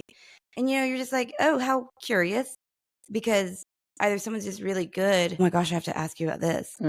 Are you familiar with the Russian, like the belief that the Byzantine Empire basically wrote all of the ancient, basically alleges that Rome and Greek isn't real and like ancient Rome isn't real, and that the story of Jerusalem perfectly mirrors the Byzantine empires as they rose and fell.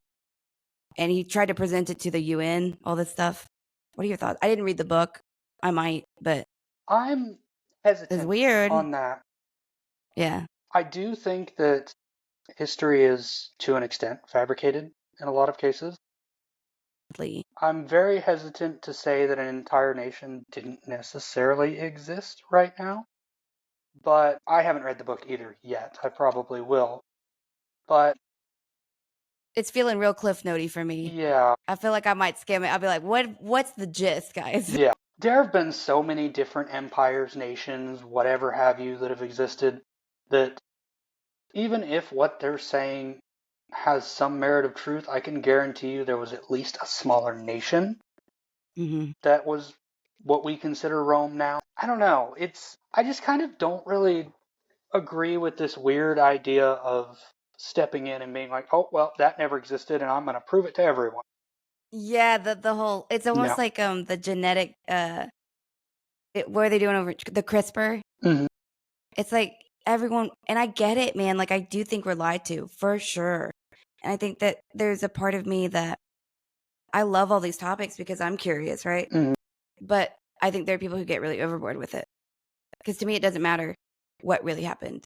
But I do get fascinated if like I've been hoodwinked and there's something cool going on. Definitely. But I can't get crazy with it, you know? And I think people who try to cut out and say Rome wasn't real, there's this whole other like rabbit hole about the marble. Have you heard any of this? I don't think I have. Okay, so I have no idea. Like, again, by the way, I'd like to say to anyone who's listened for 2 hours to us ramble and talk about nothing, I love a conspiracy theory, but I don't believe, like, my need to believe anything is 0%. I feel 0 invested, and I love all of it. And so there is a conspiracy around some of the marble. Apparently there's like, you can find marble statues where they've been broken and it looks like living tissue and like bone segments. It's like something alchemical that we have no understanding of. That's the argument. Gotcha. For some reason, my mind was immediately jumping towards like marble balls, and I was like, nope, that's definitely no. Yeah. No, like, but what's your knee-jerk intuitive thought of that? Like bullshit or? Okay, so I wish I had the photo. I'm going to give you my first thought, which is not intuitive on that, and then I'll give you the intuitive one after. For anyone who doesn't know, well, I'm sure that's everyone because I've never been on this show before.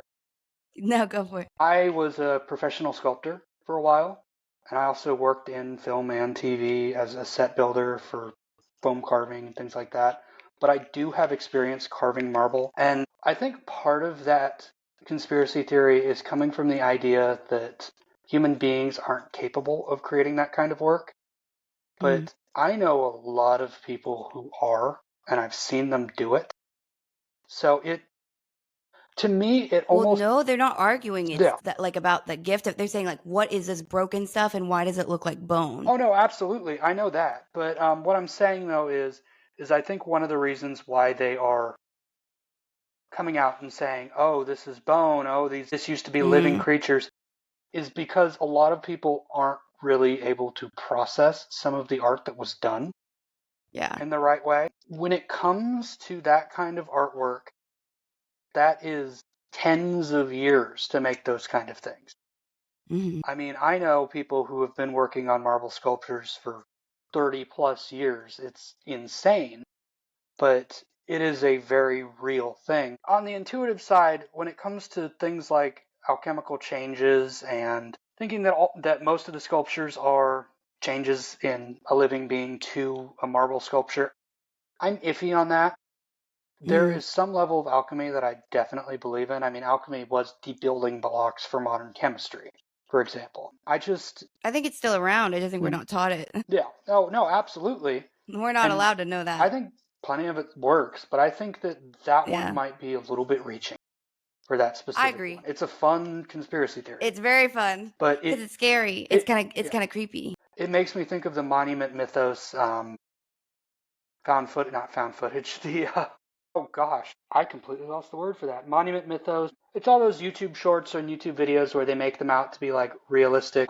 We'll cut that part out of the podcast. No, you're fine. Um, No, the it stays. I'm just kidding. oh god, what is it called? How do I not remember this? What are you talking about? Like, give me the idea of what you're getting towards. So, have you seen the Mandela catalog? No. Oh gosh. So there's a modern thing in horror that are YouTube short videos.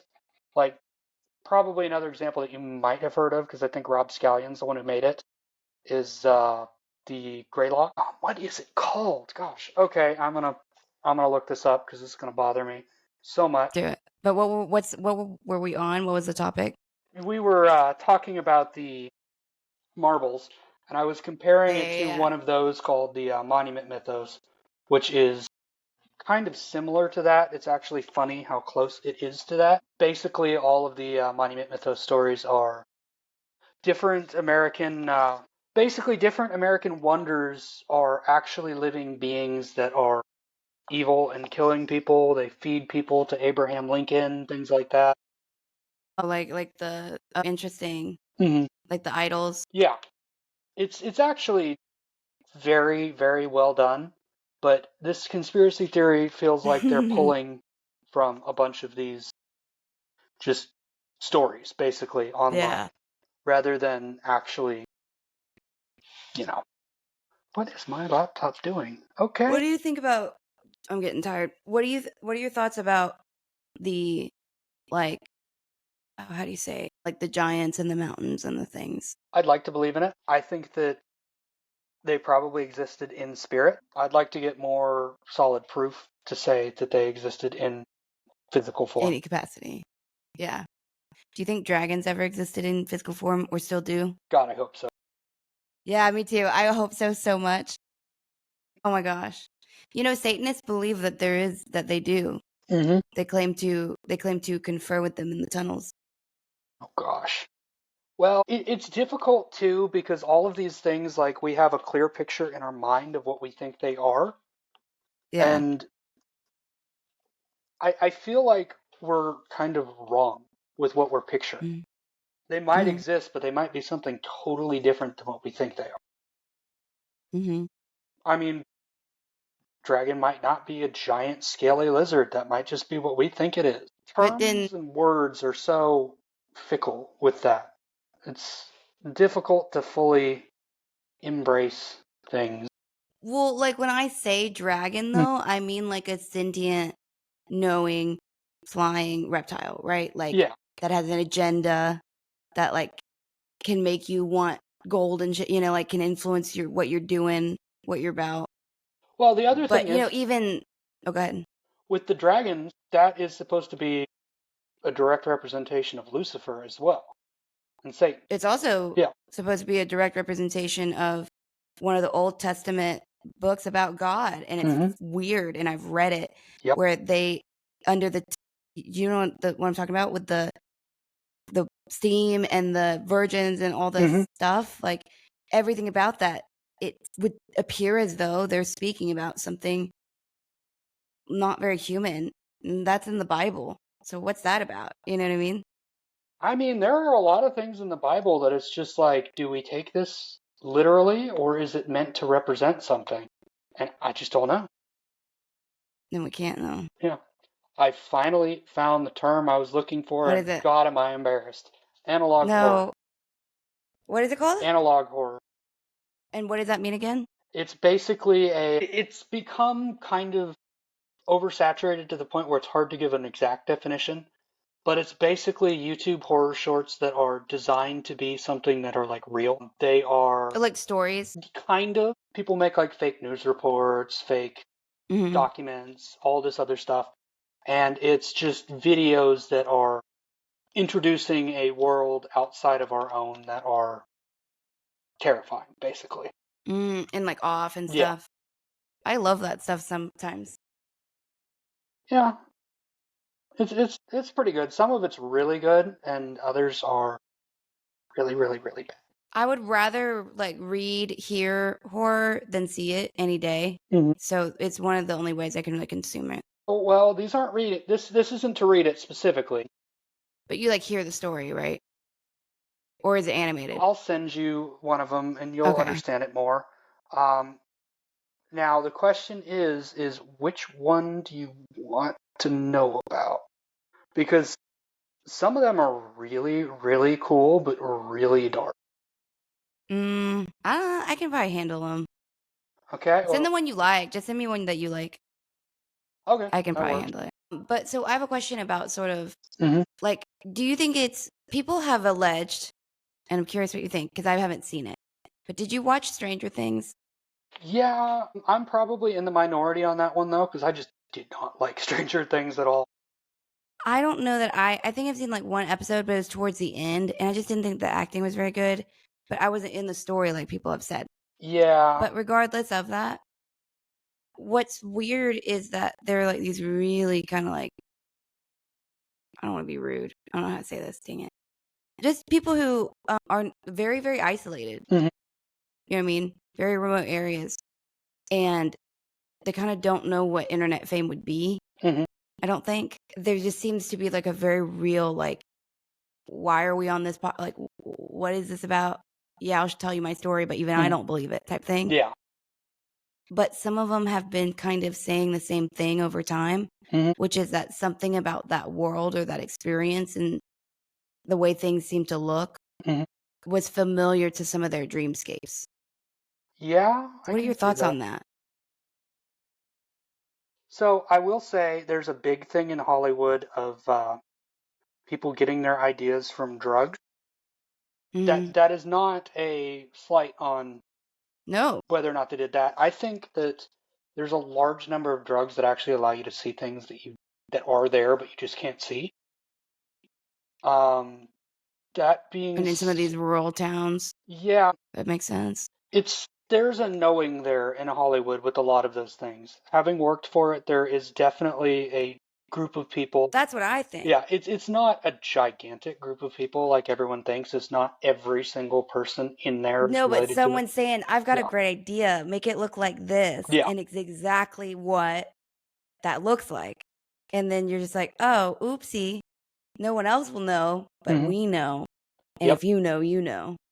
That's what I think was true. Yeah. And that's what I felt when I was watching those interviews, was I felt very strongly, just intuitively, that these people were being honest. They just had shared this experience somehow.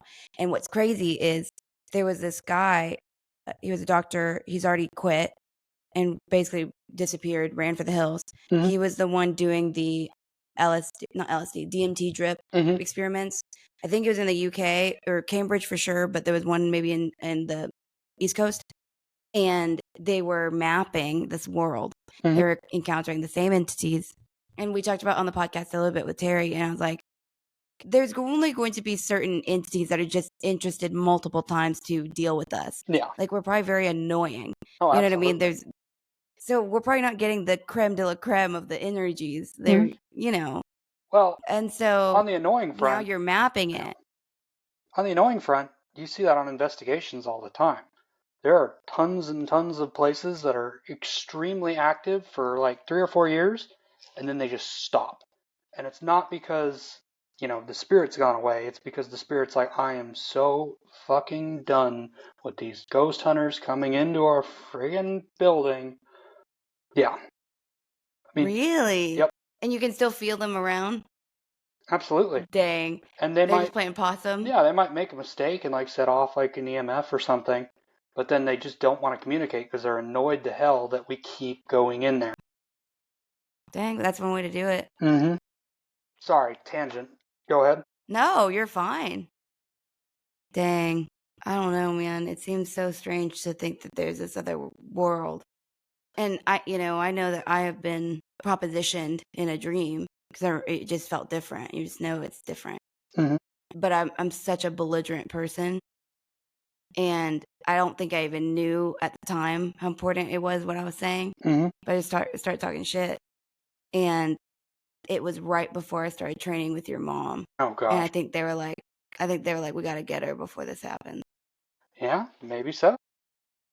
Because it was weird. It was like, oh, so far, never again. But Well, on the note of drugs influencing how people see and perceive things, just a little fun fact: the Hellraiser series is said to have been literally designed off of a trip with Jimson weed, which is I don't know. I've never watched it. Is it weird? it's super weird. I wouldn't say Do you it's. think it's accurate to anything? I think some of the designs are accurate. I think what happened is the art director got the designs from that, and then they wrote a script on it, which, Can scripts only are, be so good, yeah, right? yeah, pretty much. Do you think that some of these drugs just attune us to a certain frequency? So, like, everybody who does DMT is attuned to that one realm. Everyone who gets crazy on heroin is probably attuned to the same energies that are. Or do you think it's kind of like a radio like that? I think the chemicals cause us to perceive everything differently. I don't know if it's attuning us to specific energies, but I do think Mm-hmm. that different chemicals make it easier to see different energies. Would that imply that there's one that would make us see the good ones better? Like, or Yeah, no? I'm sure there are. Mm. I wouldn't I know get specifically, but I'm sure there are. me either. Huh? But yeah, no, anyone out there who is looking at trying Jimson weed, don't. Really? That shit is fucking terrifying. You hear all of these stories. Dang. I've never even heard of that. It's also called Devil's Trumpet. Maybe I've heard of that. I found out the angel's trumpet is super deadly. Mm-hmm. It's a hallucinogen. Yep. The one that I'm talking about is a type of nightshade. Mm. It's stupidly dangerous. But it is also called Datura. Datura from life. Yeah, I'm sure a lot of people, if anyone hears about it, will know exactly what I'm talking about. But We were talking about the hemlocks today because we were telling the second part of the story of what happened up there when I was there last year. mm-hmm. But I was curious. Terry was talking about the stuff that she did to sort of like ingratiate herself with the energies that are in the hemlocks Mm-hmm. when she was like, hey, I'm going to be around because I'm going to be around Derek. Mm-hmm. Did you ever have an experience like that where you were like, because you didn't grow up there? No, I didn't grow up there. The first time I was down there, though, Mm. I did start just walking towards the hemlocks on my own. Because he was doing kind of like a little drive-by, showing everything. We got out of the car, and I just immediately booked it in that direction. And he actually ended up having to stop me because it was a little bit much. But What was much? he just said that I was starting to get close to the areas that they don't want people going towards. Yeah. But it felt like I just needed to go there, and I don't know why. But I did have some pretty weird experiences just on that property in general.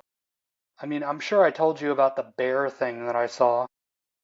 Mm-mm. So I was over at the lumber yard, which for the listeners is basically they have a bunch of properties, and if you continue down that road through the Yeah, properties, I've been there. yeah, there is a little outcrop where he cuts down trees for the winter, and he will chop up boards to sell them. Well, I went there one day by myself, just kind of chilling on a walk, and there was this big friggin' brown hairy thing up against one of the trees. Looked like a giant bear, and it basically growled more or less at me, more like a huff than a growl, really. And no, I backed away slowly and left, but I have no idea what that thing was. We saw footprints there. I do Yeah. now. I think Terry might have told me. I remember she told me that while we were there. Mm-hmm. I forgot that. Yeah. I thought it was a grizzly bear. According to him, there weren't grizzly bears in that part of the country. Mm. And he said, oh, maybe Weird. it's a phase change bear, but that thing was way bigger. And I was pretty close to it, too. It was 10 feet. There was no big distance issue at all. It was on all fours. It was about as tall as I What's was. a theory? What's a weird theory? A weird theory? Well, my Native American friends say bear spirit, but I don't know. I think it was, I don't know. I can't Repping the find it. team. Yeah, I can't describe it. It's one of the few things that I've Yeah. seen that I've just been like, I don't know what the hell that was. I'm assuming just Have a, you encountered a skinwalker over there? yeah, yeah, easily. That has happened more times than not over there. What do they feel like to you? Like kind or not kind? We know they're not No, kind, but not like kind. just dismissive. Angry in a Yeah. lot of cases. Angry that you're in their territory. And I mean, that's not the only place I've ever seen a skinwalker either. I have seen it at other Right. places too. The ones there just seem on guard all the time. Is that because of what happened with the family, or is that predating that? Like what happened to them? Well, you do know the story about how he lets some Native Americans practice on that land. No. You didn't hear about that? So he was friends with a local tribe, or I guess an offshoot of a tribe that had separated. Oh yeah, he sold or gifted some land a lot Yeah, to them. yeah. And he would let them come onto his part of the land as well to do different things. Like And what? I, Satanic? no, it's difficult to, I'm not really going to call it satanic for Native Americans. They were doing dark stuff. I know they were.